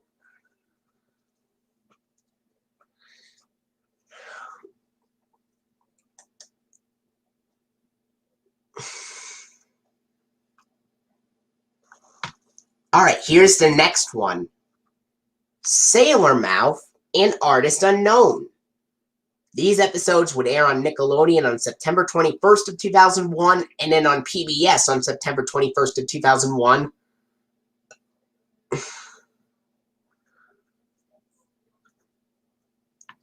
Alright. Sailor Mouth and Artist Unknown would air on Nickelodeon and PBS on September 21st of 2001. And the episode... Now, Can any of you guess what PBS Kids logo appears at the end of the Season 2 episodes, Sailor Mouth and Artist Unknown?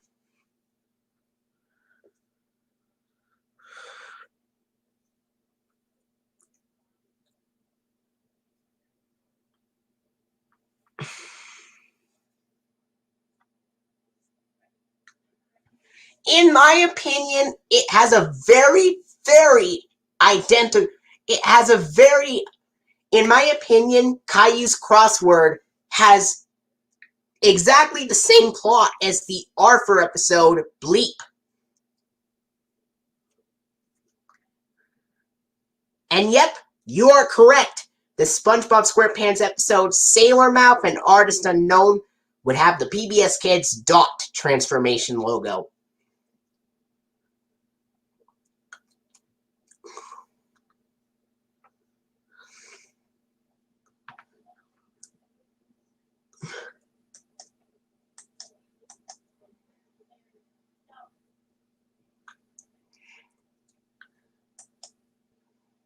Caillou's crossword actually had the same plot, in my opinion, as the Arthur episode Bleep, in which, compared to Bleep, just like the episode Bleep, where DW's mom tells DW that swearing can hurt people, Caillou's mom gets very disappointed when Caillou curses in front of Clementine and calls her stupid.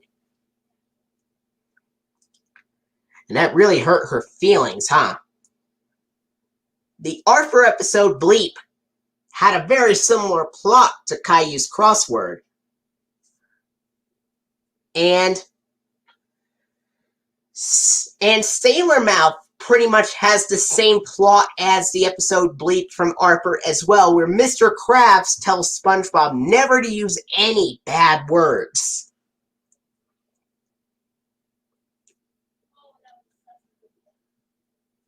Jeremy, can you guess what PBS Kids logo appeared on Sailor Mouth? I bet. An Artist Unknown?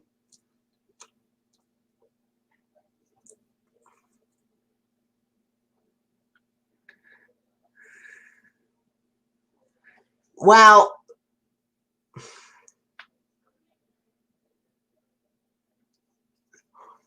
yeah, in my opinion, I'd say Caillou's tantrum from Caillou Joins the Circus is even worse than DW's tantrum from Arthur's Perfect Christmas. I'd say Caillou's tantrum was more was more loud in a way and more annoying than DW's.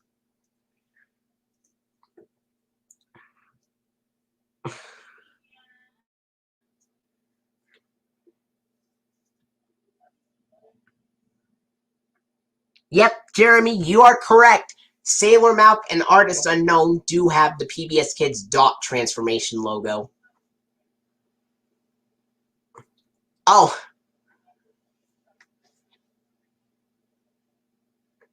In my opinion, Caillou Joins the Circus is even worse than Arthur's Perfect Christmas in regards of tantrums on there. Alright. Jellyfish Hunter and the Fry Cook games. These episodes would air on Nickelodeon on September 28th of 2001, and then on PBS on September 28th of 2001 as well. Can you guess what PBS Kids logo appears at the end of the SpongeBob episodes Jellyfish Hunter and the Fry Cook games? It has a 1999 PBS Kids logo on it, and it's a different 1999 logo compared to Something Smells and Survival of the Idiots and Don't.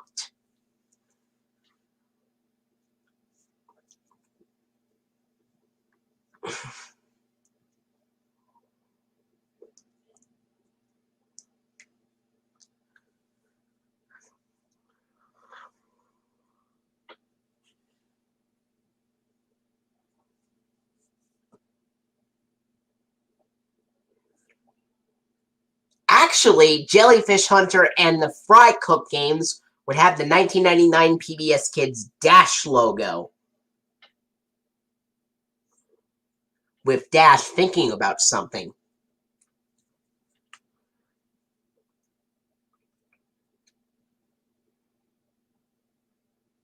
Because Survival of the Idiots and Dumped had the 1999 Dot logo. Yeah, but believe it or not, there is a season 2 episode of. There are some season 2 episodes of Caillou where Caillou throws tantrums as well. Like All in a Day's Work.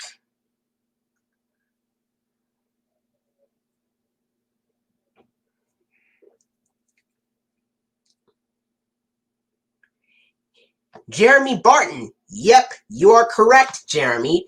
The episode, the Jellyfish Hunter and Fry Cook games do have the 1999 PBS Kids Dash logo from 1999 with the correct audio. Alright.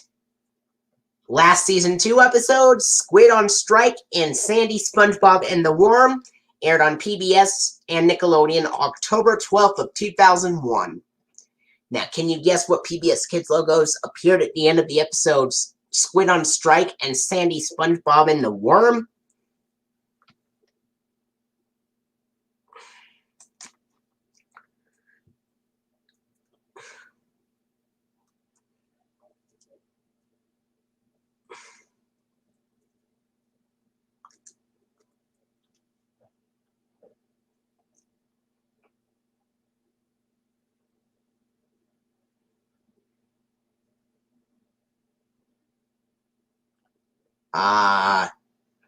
No. Well, actually, yes. I actually had 2 PBS stations in Colorado. Or Rocky Mountain PBS was one of them, and KBDI was the other.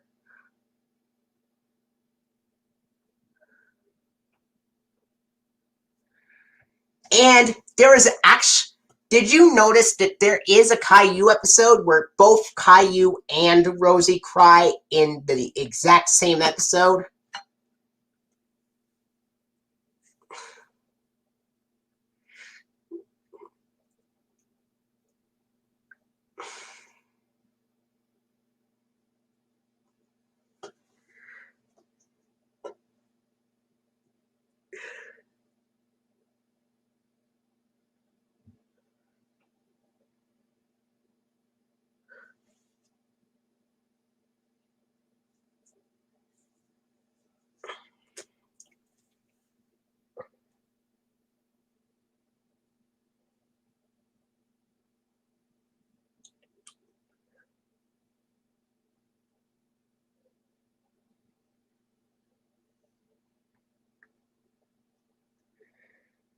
Do you think Rosie's tantrums are even worse than Caillou's, or do you think the exact opposite?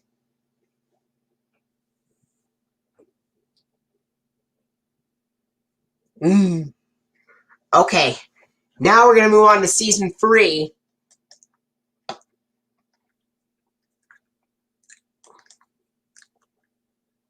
So Season 3. The Season 3 premiere was October 5th, 2001, even though Season 3 wouldn't air on PBS until 2002. And the finale of Season 3 was October 11th, 2004. Well, actually, yes. There is a Season 1 episode that has Caillou and Rosie crying, but there is a Season 2 episode with Caillou and Rosie crying as well.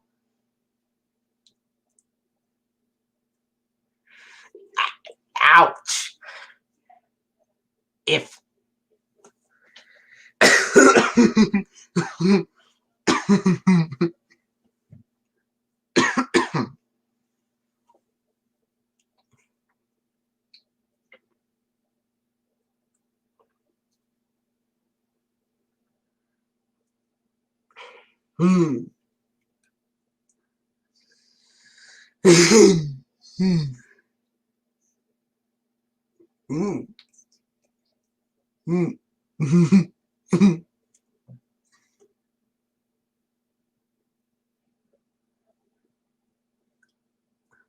Alright. Okay. Season 3. The Season 3 premiere was October 5th, 2001, and the Season 3 finale was October 11th, 2004. Okay, here we go. The Alligator's Always Greener and SpongeGuard on Duty. Alright, before we start the episodes, I'm going to give you what Season 3 is like. So, for most of the Season 3 episodes of for the PBS Kids logos that are shown on Season 3 of SpongeBob SquarePants, most of the Season 3 episodes of SpongeBob SquarePants would have the PBS Kids fishbowl logo. We have one episode of SpongeBob from Season 3 that uses the PBS Kids snow globe logo, and 2 episodes of SpongeBob from Season 3 that uses the PBS Kids Dash transformation logo. 3 episodes of SpongeBob SquarePants have the PBS Kids dot transformation logo, but 1 episode uses the fishbowl logo's audio on it for some reason. 1 episode of Season 3 would have 1999 PBS Kids Dash logo, and 1 episode of Season 3 of SpongeBob would have the 1999 PBS Kids dot logo. Thanks, Dylan the Boss 870 official.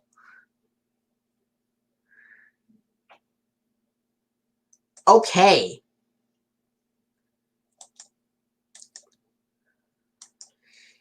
For Season 3, here we go. The Alligator's Always Greener and SpongeGuard on Duty. The episodes The Alligator's Always Greener and SpongeGuard on Duty would air on March 22nd of 2002 on Nickelodeon and PBS. Now, can you guess what PBS Kids logos appear at the end of the SpongeBob SquarePants episode, The Alligator's Always Greener and SpongeGuard on Duty? Thanks, Dylan the Boss 870 official.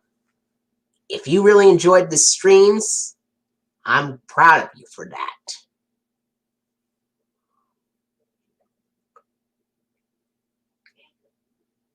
Well, he doesn't...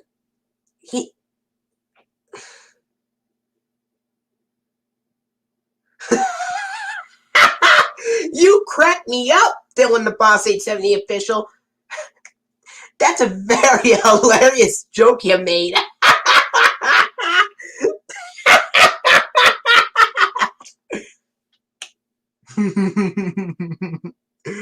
Oh, yeah.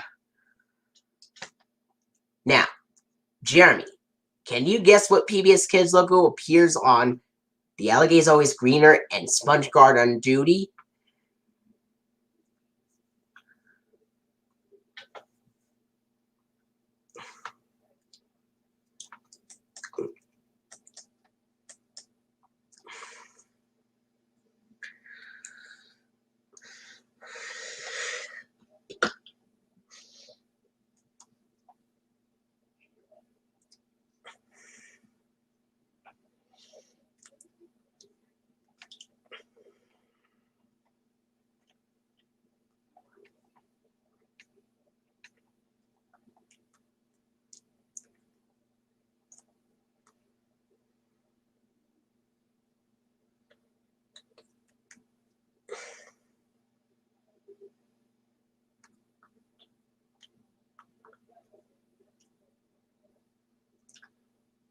Okay, so the PBS Kids logo that is shown at the end of the SpongeBob SquarePants episodes, The Alligator's Always Greener and SpongeGuard on Duty, is the 2002 PBS Kids fishbowl logo.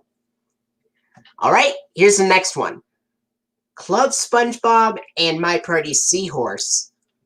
These episodes would air on Nickelodeon July 12th of 2002, and it would air on PBS on July 12th, 2002 as well. Thanks.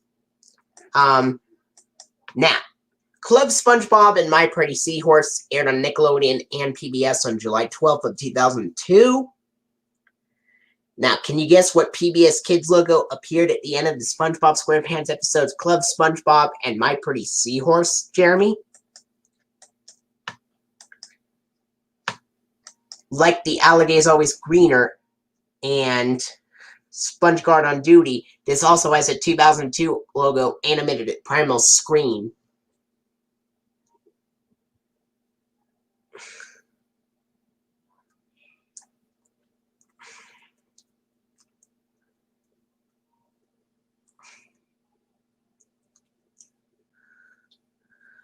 Only one Eat a DVD VHS Collector Program Breaker 2K5. The only Word World episode that I've seen was the one where Duck wanted to be a butterfly for Halloween. Do you know what that episode is called, where Duck wanted to be a butterfly for Halloween?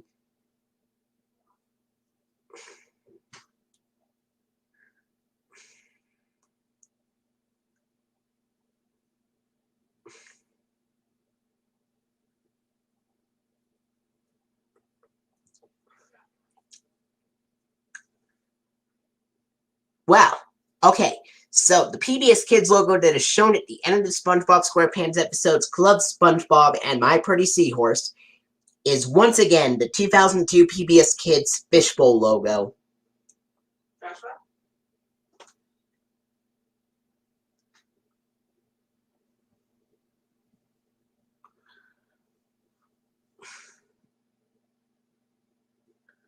Well, dash transformation or fishbowl. Well, you are partially correct, Eat a DVD and VHS Collector and Program Breaker 2K5. Club SpongeBob and My Pretty Seahorse does use the PBS Kids Fishbowl logo, but not the dash transformation logo.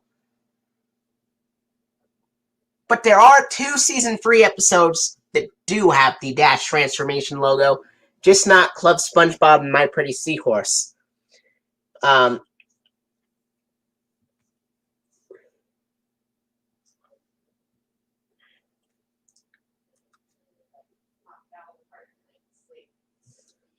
Okay, so the PBS Kids logo that is shown on Club SpongeBob and My Pretty Seahorse is the PBS Kids Fishbowl logo.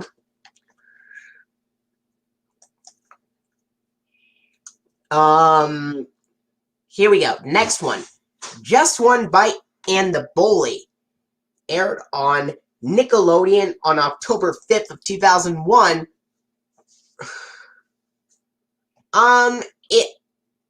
I did not see a PBS Kids logo because I changed over to a different show after the credits.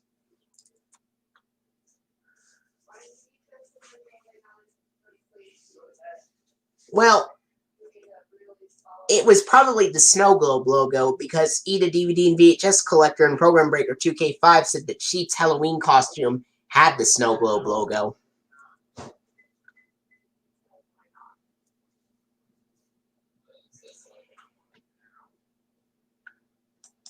Now, the Season 3 episodes Just One Bite and the Bully aired on Nickelodeon on October 5th of 2001, but Just One Bite and the Bully did not air on PBS until January 25th of 2002.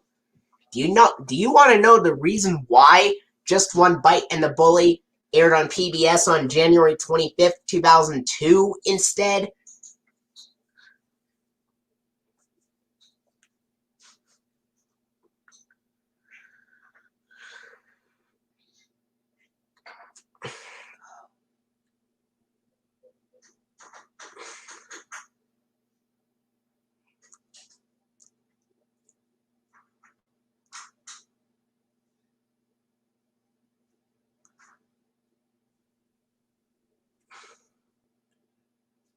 Okay, so the reason why the SpongeBob SquarePants episodes Just One Bite and the Bully aired on PBS on January 25th of 2002 instead was because in the original airing of Just One Bite and the Bully that Nickelodeon showed back in October 5th of 2001, there was a deleted scene that had to get removed due to it being scary.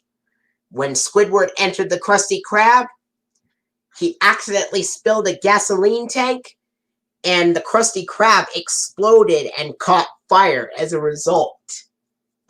And then later airings after this did not show the scary scene, and that's why the PBS airing of Just One Bite and the Bully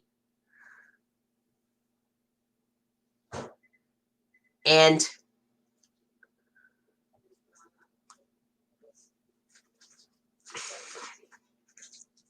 yes, there was a scary scene at the Krusty Krab with an explosion, and the PBS airings and all the PBS airings of Just One Bite do not show the scary scene. And do you want to know what PBS Kids logo appears at the end of the episode Just One Bite and the Bully? It's a transformation logo this time.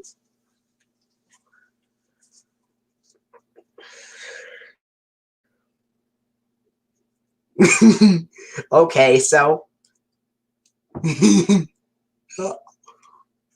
Mm. Mm. Mm. Mm.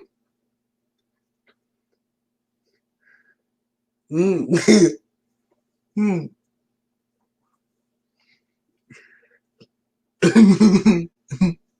Okay, so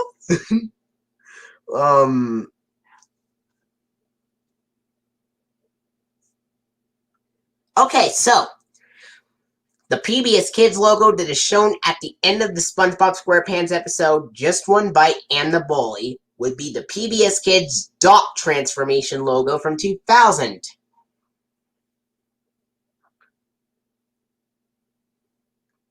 Okay.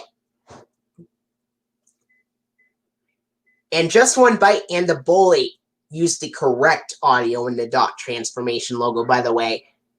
There are 2 other season 3 episodes with the dot transformation logo, but we'll get to those sometime soon.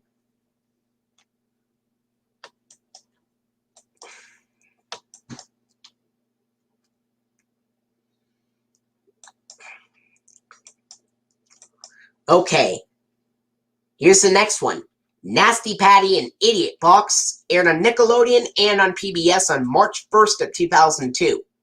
Now. Wow. Yes. Yes, I did.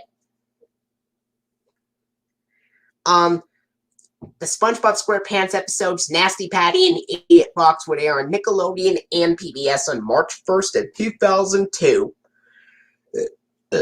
And do you want to know what PBS Kids logo appears at the end of the SpongeBob SquarePants episode? Actually, One Bite and the Bully uses the dot transformation logo, but with the correct audio on Just One Bite and the Bully.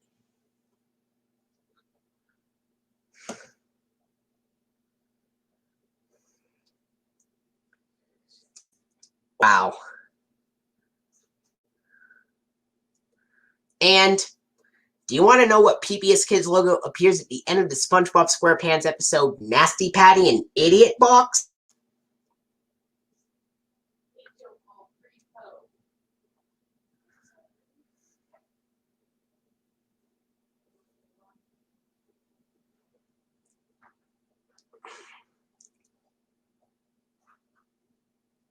And Nasty Patty and the Idiot Box features a PBS Kids logo animated at Primal's screen.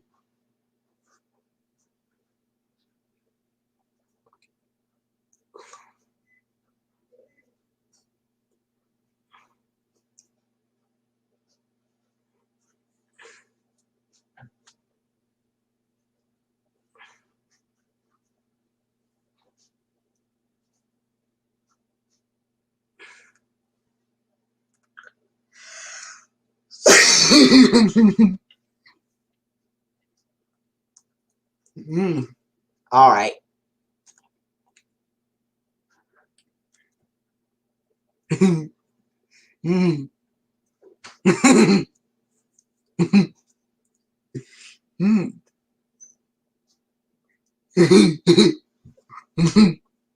Okay. Okay, so the PBS Kids logo that is shown at the end of the SpongeBob SquarePants episodes Nasty Patty and Idiot Box would be the 2002 PBS Kids Fishbowl logo. And also, I'm going to tell you, there is an added scene on PBS airings of Idiot Box that is only shown on the PBS airings and not Nickelodeon airings or DVD releases by Paramount. And also, do you want to know what film company would release SpongeBob SquarePants on DVD and VHS if PBS aired them? It's not Paramount compared to what it would be like when Nickelodeon aired them. Paramount would own them when Paramount would... Actually, the PBS Kids Fishbowl logo appears on Nasty Patty and Idiot Box.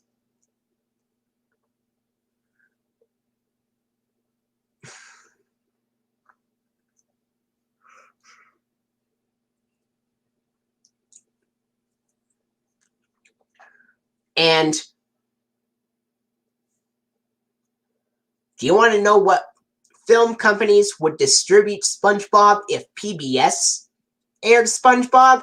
I know Paramount distributed SpongeBob when Nickelodeon aired them, but there would be a different company distributing them if PBS aired SpongeBob.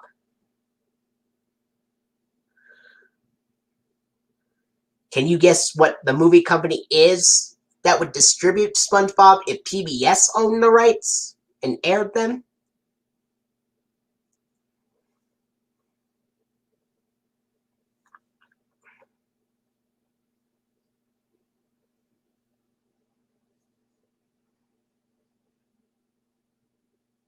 Wow.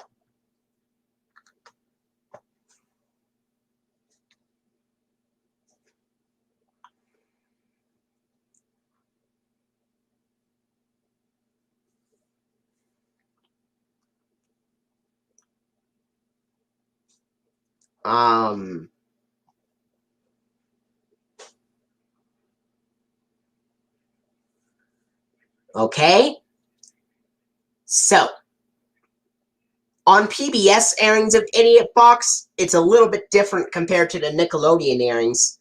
Well, the Nickelodeon airings, after it shows a fish giving another fish a box, Squidward would then say, "Isn't there anything on that isn't about boxes?" And then Squidward would change the channel to a... Jeremy Barton, you are correct. Anchor Bay would... You are correct. SpongeBob DVDs would be distributed by Anchor Bay Entertainment if PBS aired SpongeBob. So, Anchor Bay Entertainment would release the SpongeBob SquarePants DVD releases from 2001 to 2008. And then beginning in 2009, Anchor Bay had lost the rights and Sony Pictures Home Entertainment took over. And then in 2016, Sony Pictures Home Entertainment lost the rights and Warner Brothers took over. What do you think of Anchor Bay releasing the SpongeBob DVD releases first, then Sony Pictures after Anchor Bay lost the rights, then Warner Brothers after Sony Pictures lost the rights?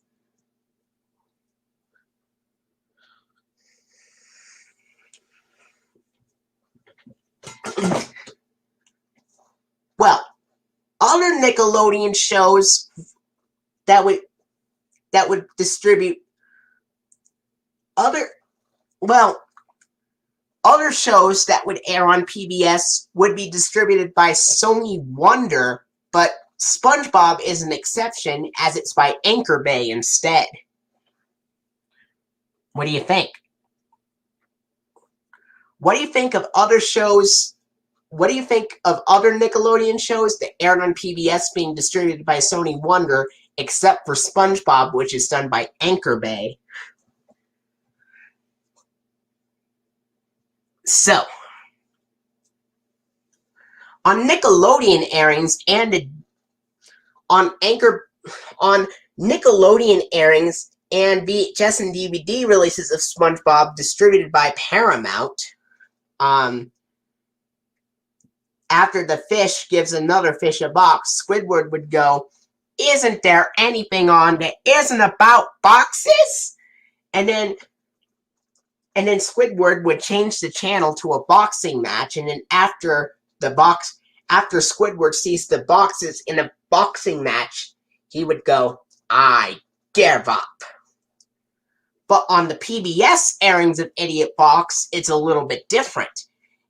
On PBS airings of Idiot Box, after the fish gives another fish a box, it would cut to Squidward changing the channel to a boxing match, and then after Squidward sees the boxes in a boxing match, that's when he would say, "Isn't there anything on that isn't about boxes?"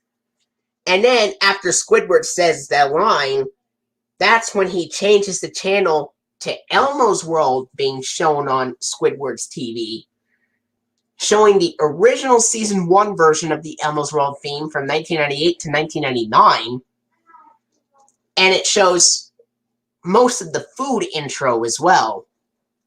But after Cookie Monster gobbles up a Cheerios box, that's when Squidward would say, "I give up."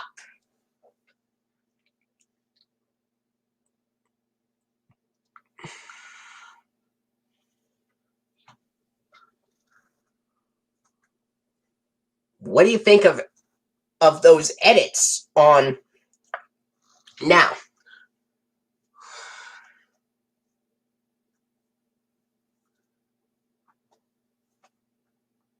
Sony Pictures Home Entertainment getting the rights after Anchor Bay lost the rights in SpongeBob, actually. Actually,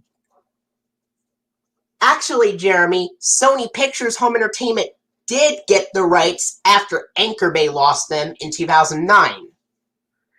And then Warner Brothers took over the rights after Sony Pictures lost the rights in 2016. What do you think? So what companies would release the SpongeBob SquarePants DVD releases in order if PBS aired them? Because I know I've already said them, but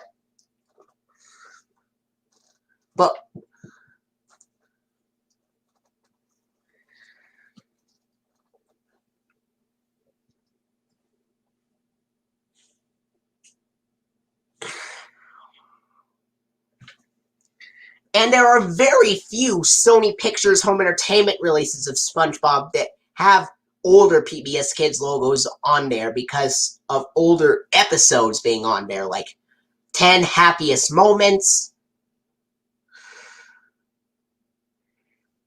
Actually, the DVD and VHS Collector and Program Breaker 2K5, Anchor Bay Entertainment would own the rights of SpongeBob SquarePants DVD releases when PBS aired them from 2001 to 2008, and then Sony Pictures Home Entertainment would take over the rights after Anchor Bay lost the rights, and then Warner Brothers would take over in 2016.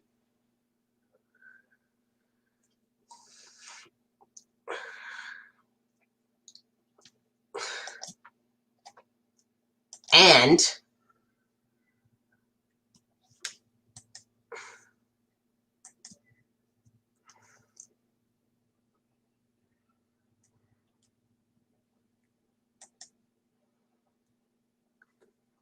actually beginning in season 13, Universal will start releasing SpongeBob beginning with the complete 12th season. So, Anchor Bay would release seasons 1 through 5 on DVD, and then Sony Pictures would release seasons 6 through 8 on DVD, and then Warner Brothers would release season 9, 10, and 11, and then season 12 would be distributed by Universal. What do you think?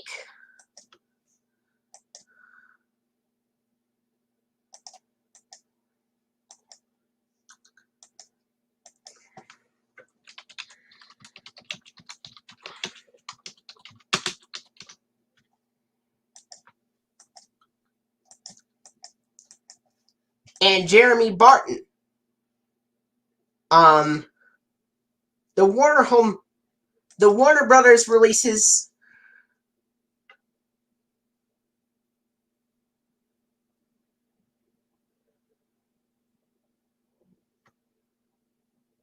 Well,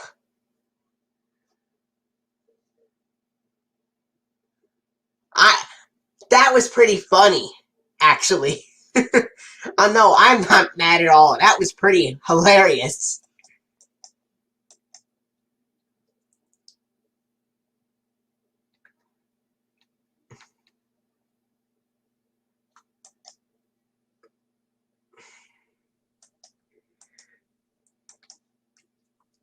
Okay, so if Warner Brothers owned the rights to SpongeBob from 2016 to 20,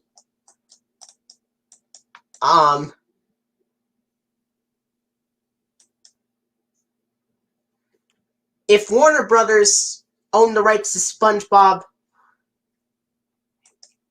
from 2016 to 2020, this version of the Warner Home Video logo would be used. Ready for the link?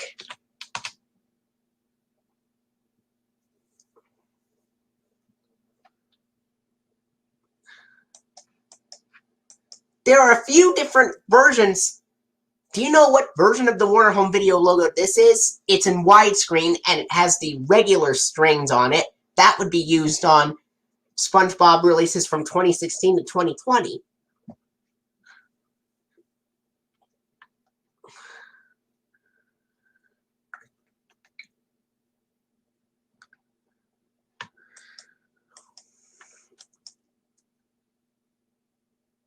No. No.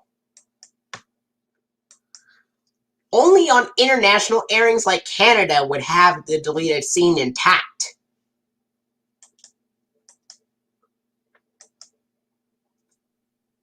Okay, enough talk about this, so... Alright. Next up, Mermaid Man and Barnacle Boy 4 and Doing Time. These episodes would air on Nickelodeon and PBS on January 21st of 2002, the same day Cyber Chase premiered.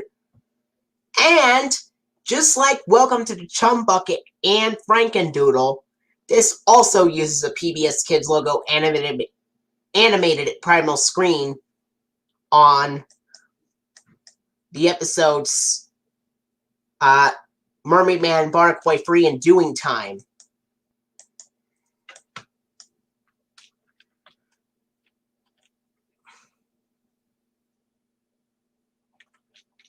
And the PBS Kids logo, that would be shown on Mermaid Man and Barnacle Boy 4 and Doing Time, is the Fishbowl logo from 2002.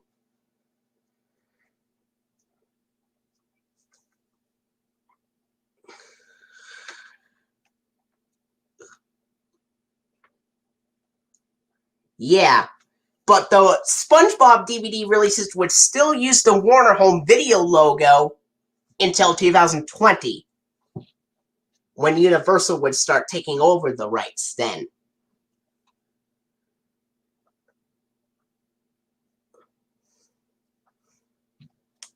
Okay, so, what PBS Kids logo would you think appear on Mermaid Man and Barnacle Boy 4 and Doing Time?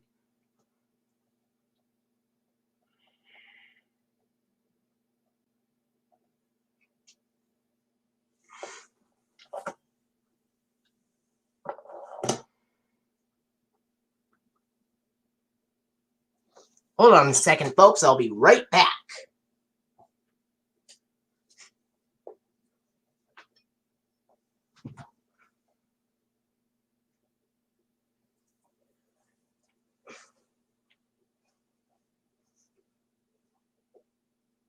What are those strobe lights doing on my brother's room?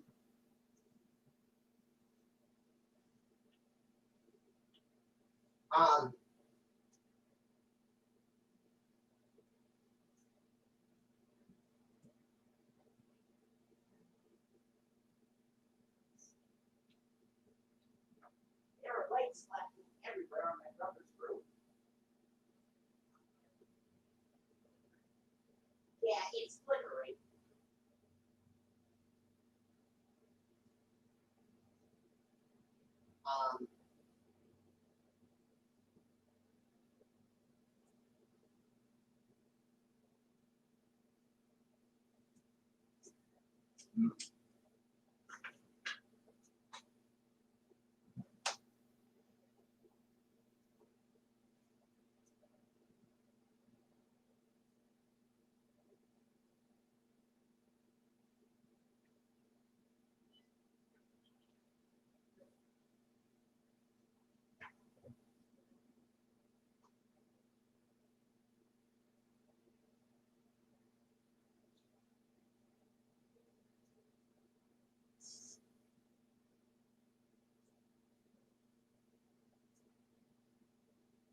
Okay, so.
Yeah,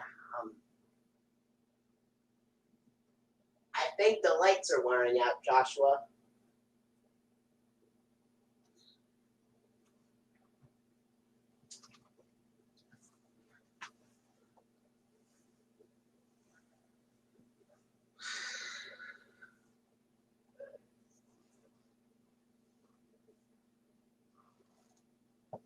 Yeah.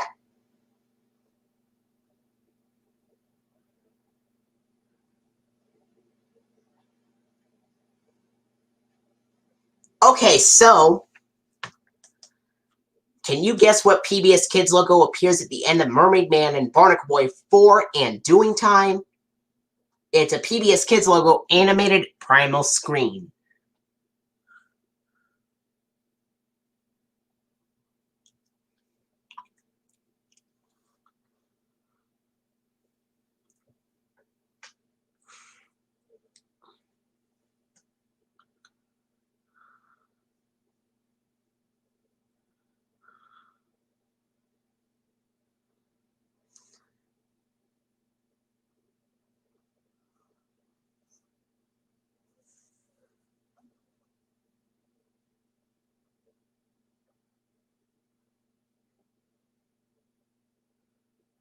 Yeah, but the edited version that would air on PBS Kids of Just One Bite in the Bully that would air on PBS Kids would cut out the scary scene.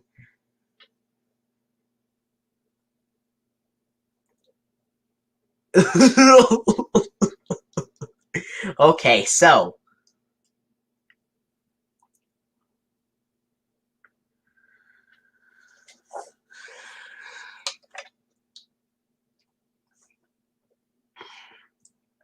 Drinking some water in between.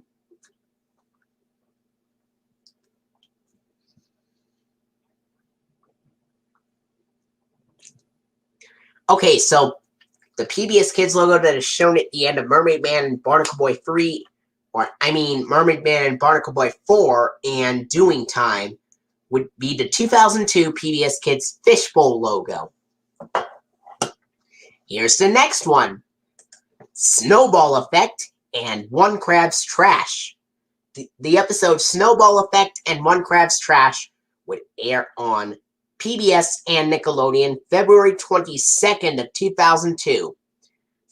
And February 22nd of 2002 was 2 weeks and 2 days after season 33 of Sesame Street premiered.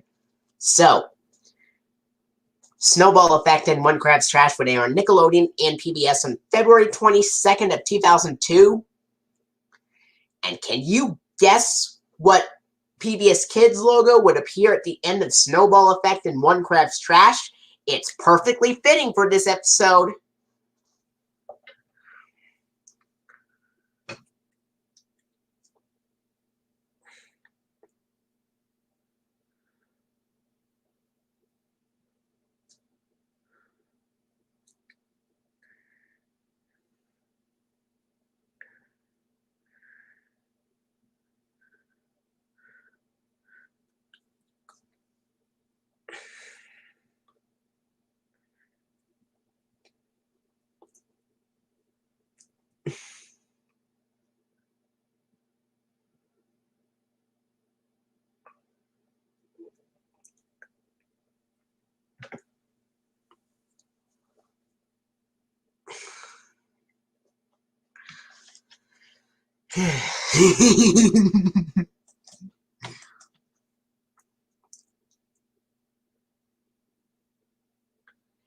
That would air on PBS in February, on February 1st of 2005. And it would be the first, and that film would be the first to use the PBS Kids Go logo. And it's the Echo logo, just like season 4.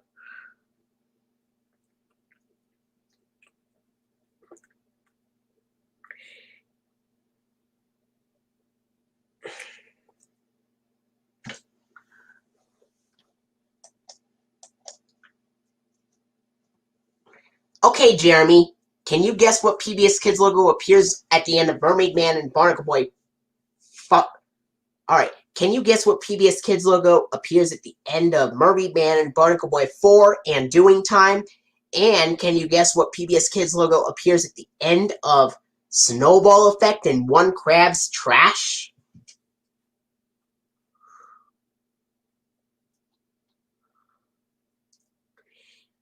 Jeremy Barton? Yep, you're correct. The SpongeBob SquarePants Season 3 episode, Snowball Effect and One Crab's Trash, have the PBS Kids Snow Globe logo at the end, which is perfectly fitting for that episode. And because SpongeBob and Patrick throw snowballs at each other in that episode. And as for Mermaid Man and Barnacle Boy 4 and Doing Time, which aired on Nickelodeon and PBS January 21st of 2002, when Cyber Chase premiered, Mermaid Man and Barnacle Boy 4 and Doing Time used the PBS Kids Fishbowl logo, while Snowball Effect and One Crab's Trash uses the PBS Kids Snow Globe logo.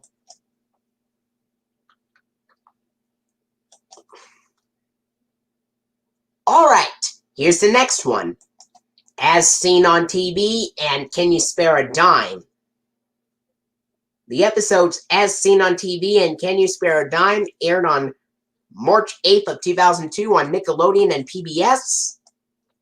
And can you guess what PBS Kids logo? Well, I can answer that. It is the PBS Kids logos that were on Cyber Chase were the original 1999 Dot and Dash logos, the 2000 Transformation logos, the Snow Globe logo, and the Fishbowl logo. I did not see a program break recorded after Cyber Chase with a Fishbowl logo on there. I did see one recorded after Cyber Chase with the Snow Globe logo, though.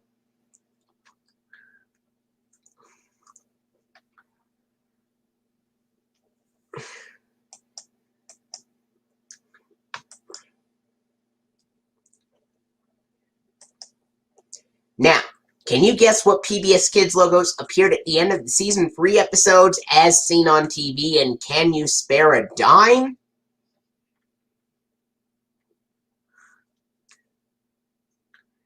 And yeah, Jeremy Barton, that's a great idea for an unedited version of Just One Bite to use a PBS logo from 1998, being more adult-oriented and showing the scary scene. But the PBS Kids airings of Just One Bite and the Bully would remove the scary scene and would use the PBS Kids dot transformation logo rather than the 1998 PBS logo. What do you think, Jeremy?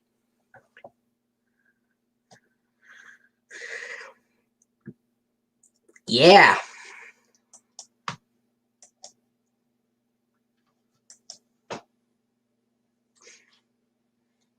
Now, if you had to guess what PBS Kids logo would appear at the end of As Seen on TV and Can You Spare a Dime, which are from Season 3, what PBS Kids logo would appear at the end? I'll give you a hint. It's a 2002 PBS Kids logo animated at Primal Screen.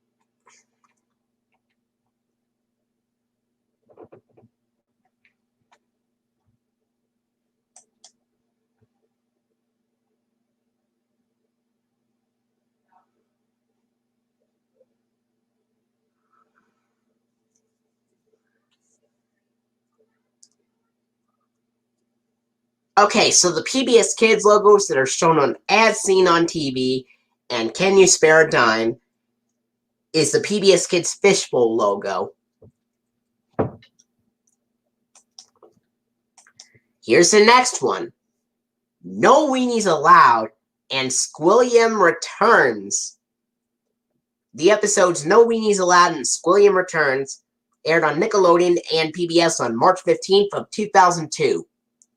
And can you guess what PBS Kids logos appeared at the end of No Weenies Allowed and Squilliam Returns? Here's a hint. It has a PBS Kids transformation logo with an audio error.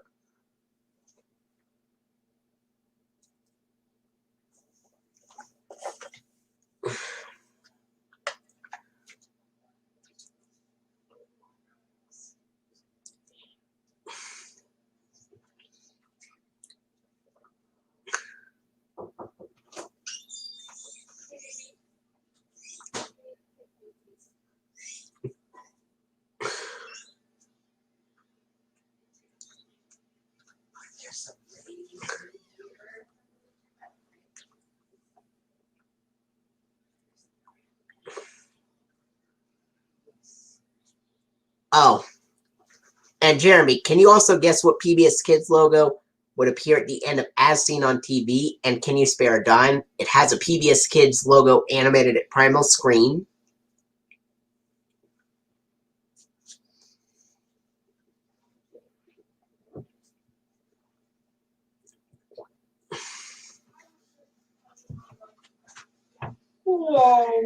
Shh, shh, shh.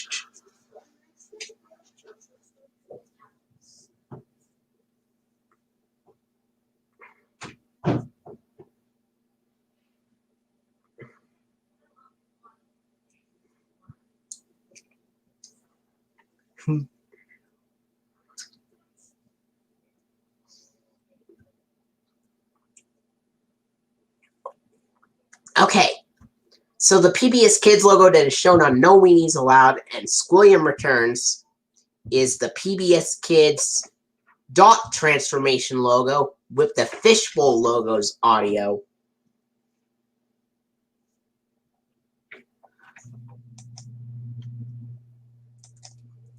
Alright, here's the next one. Crabborg and Rockabye Bivalve. These episodes, Crabborg and Rockabye Bivalve, would air on Nickelodeon and PBS on March 29th of 2002. And can you guess what PBS Kids logos would appear at the end of Crabborg and Rockabye Bivalve? In the episode Crabborg, SpongeBob thinks Mr. Krabs is a robot. Yep, Jeremy Barton, you are correct. The episodes No Weenies Allowed and Squilliam Returns has the PBS Kids dot transformation logo with the PBS Kids Fishbowl logo's audio. Just like on the Clifford the Big Red Dog episodes, A Big Help and The Trouble with Kittens, that also had an audio error in the dot transformation logo. But unlike the SpongeBob SquarePants episodes, No Weenies Allowed and Squilliam Returns from Season 3 that had the dot transformation logo with the Fishbowl logo's audio, the Clifford the Big Red Dog episodes, A Big Help and The Trouble with Kittens from Season 2 had the PBS Kids dot transformation logo, but with the Snow Globe logo's audio.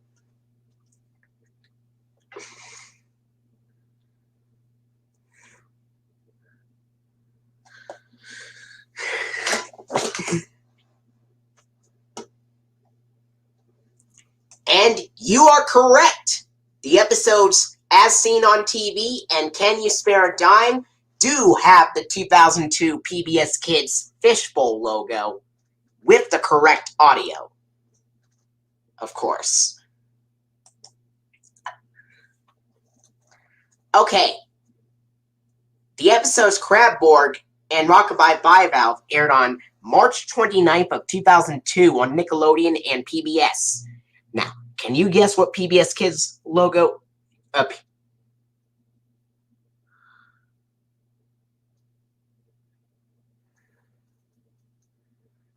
Yeah. If you want, maybe I can make. If you want, maybe I could make you one with. Yeah, on a Word World the Snow Globe audio error also happens on the Fishbowl system queue on a Word World episode called Ducks for Sleepover and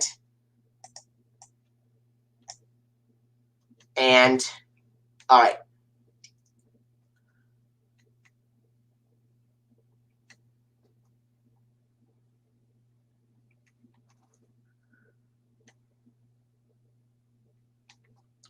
Something about hats.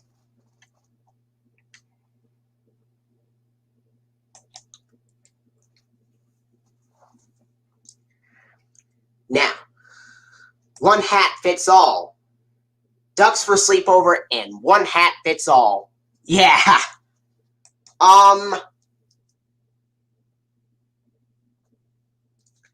Can you guess what PBS Kids logo appears at the end of the SpongeBob SquarePants episodes Crabborg and Rockabye Bivalve? I'll give you a hint. The Crabborg episode of SpongeBob has SpongeBob thinking Mr. Krabs is a robot. And there's a PBS Kids logo that is perfectly fitting for Crabborg because it has a robot on it. A robot on it.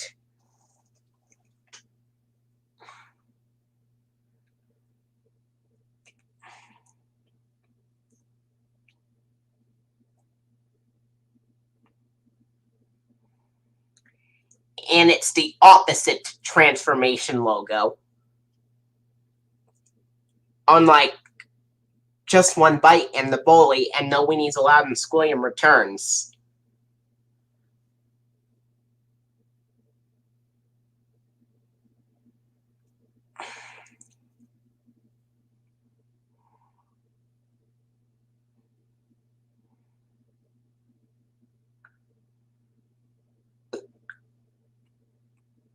Okay. So,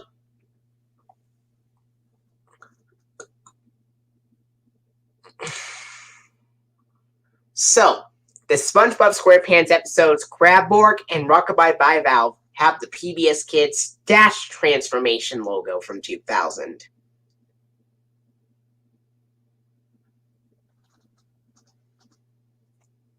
Now, On to the next one.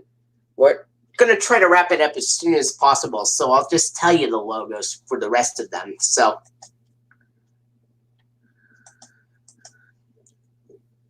Wet Painters and Krusty Krab training video would air on Nickelodeon and on PBS on May 10th of 2002, and Wet Painters and Krusty Krab training video would have the 2002 PBS Kids Fishbowl logo. Same thing goes for Party Pooper Pants. That episode aired on PBS and Nickelodeon on May 17th of 2002, and it would have the PBS Kids Fishbowl logo at the end.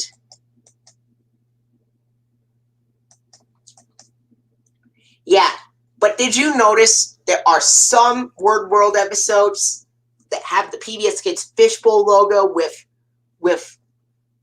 the audio being cut out for a second, and then the audio resumes a second later?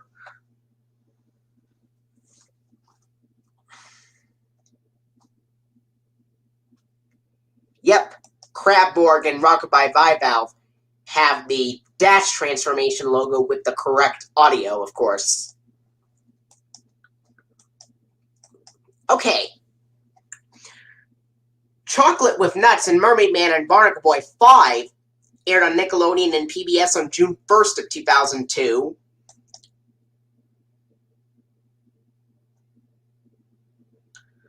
Well, the audio, on some episodes of Word World, the audio of the logo is silent for a second, and then the audio comes back during the bubbling noise when Dash turns into an orange goldfish.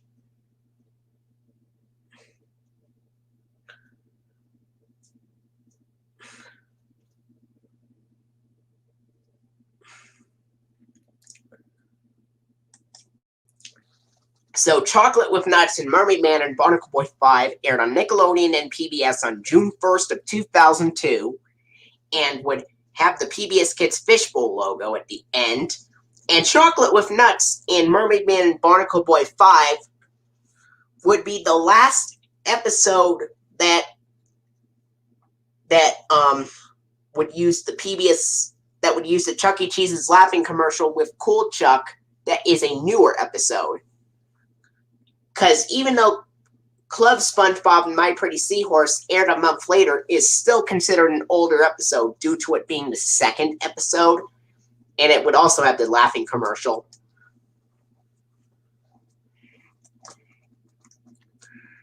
New Student Starfish and Clams aired on Nickelodeon and PBS on September 20th, 2002, and the episodes New Student Starfish and Clams would have the PBS Kids Fishbowl logo, and New Student Starfish and Clams would be the first SpongeBob episodes to use the Chuck E. Cheese's exercise commercial.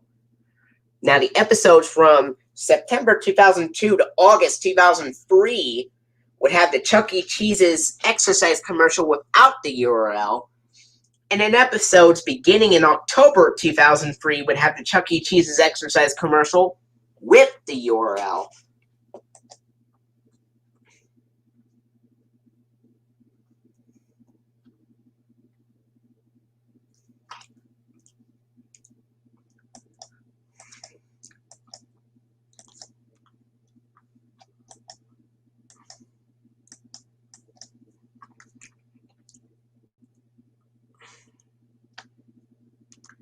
Alright, the next one is called UGG, aka SpongeBob VC Before Comedy. UGG would air on Nickelodeon and PBS on March 5th of 2004. And the episode UGG uses the PBS Kids Dash transformation logo from 2000. You know why? Because SpongeBob, Patrick, and Squidward are cavemen in that episode, which makes perfect sense for the Dash transformation logo to appear on. And, yeah.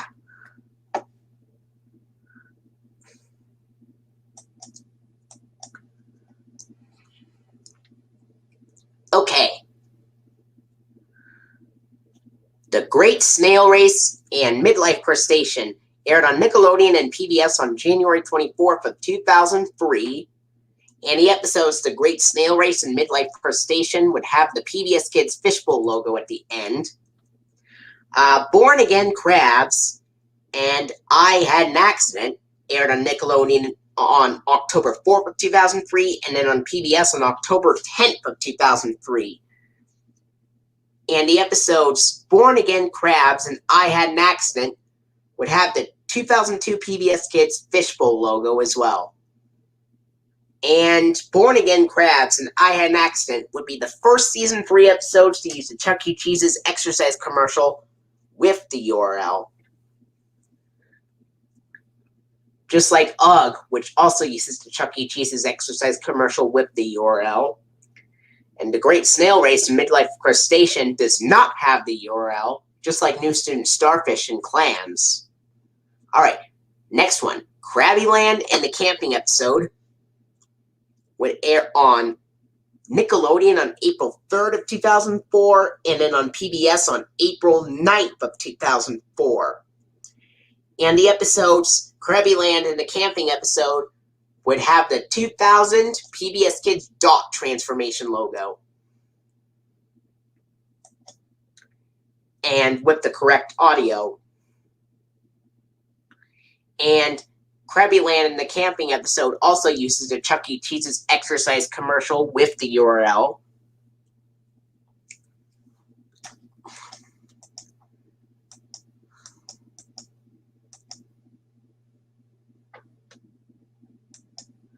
And Missing Identity and Plankton's Army aired on Nickelodeon and PBS on January 19th of 2004. And the episodes Missing Identity and Plankton's Army would have the 1999 PBS Kids Dash logo. And Missing Identity and Plankton's Army would also have the Chuck E. Cheese's exercise commercial with the URL. Next one, The Sponge Who Could Fly, aired on March 21st of 2003 on Nickelodeon and PBS. And the episode The Sponge Who Could Fly would use the 1999 PBS Kids dot logo. And The Sponge Who Could Fly has the Chuck E. Cheese's exercise commercial without the URL this time.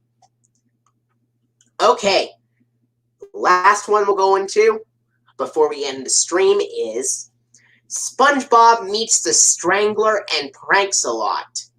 These episodes would air on Nickelodeon on October 11th of 2004 and on PBS on October 11th, 2004 as well. Which October 11th, 2004 was the same day that the PBS Kids Go Block had launched. However, even though SpongeBob Meets the Strangler and Pranks a Lot aired on the same day PBS Kids Go had launched, SpongeBob Meets the Strangler and Pranks a Lot actually still have a PBS Kids logo on it in there because it's a season 3 episode and SpongeBob wasn't part of the Go Block until season 4. And SpongeBob Meets the Strangler and Pranks a Lot uses the PBS Kids Fishbowl logo. And SpongeBob Meets the Strangler and Pranks a Lot is not only the last episode to use a PBS Kids logo from 1999 to 2008, which is the Fishbowl one on there, but SpongeBob Meets the Strangler and Pranks a Lot is the only season 3 episode to have the Chuck E. Cheese's hand-in-hand commercial with the Avenger Chuck on it, and have a PBS Kids logo, which is the Fishbowl one. Because the other episodes with the Chuck E. Cheese's hand-in-hand commercial with the Avenger Chuck are season 4 episodes, and they use the PBS Kids Go logo. Yeah. Okay, everybody. That's it for this stream, and I'll see you guys later.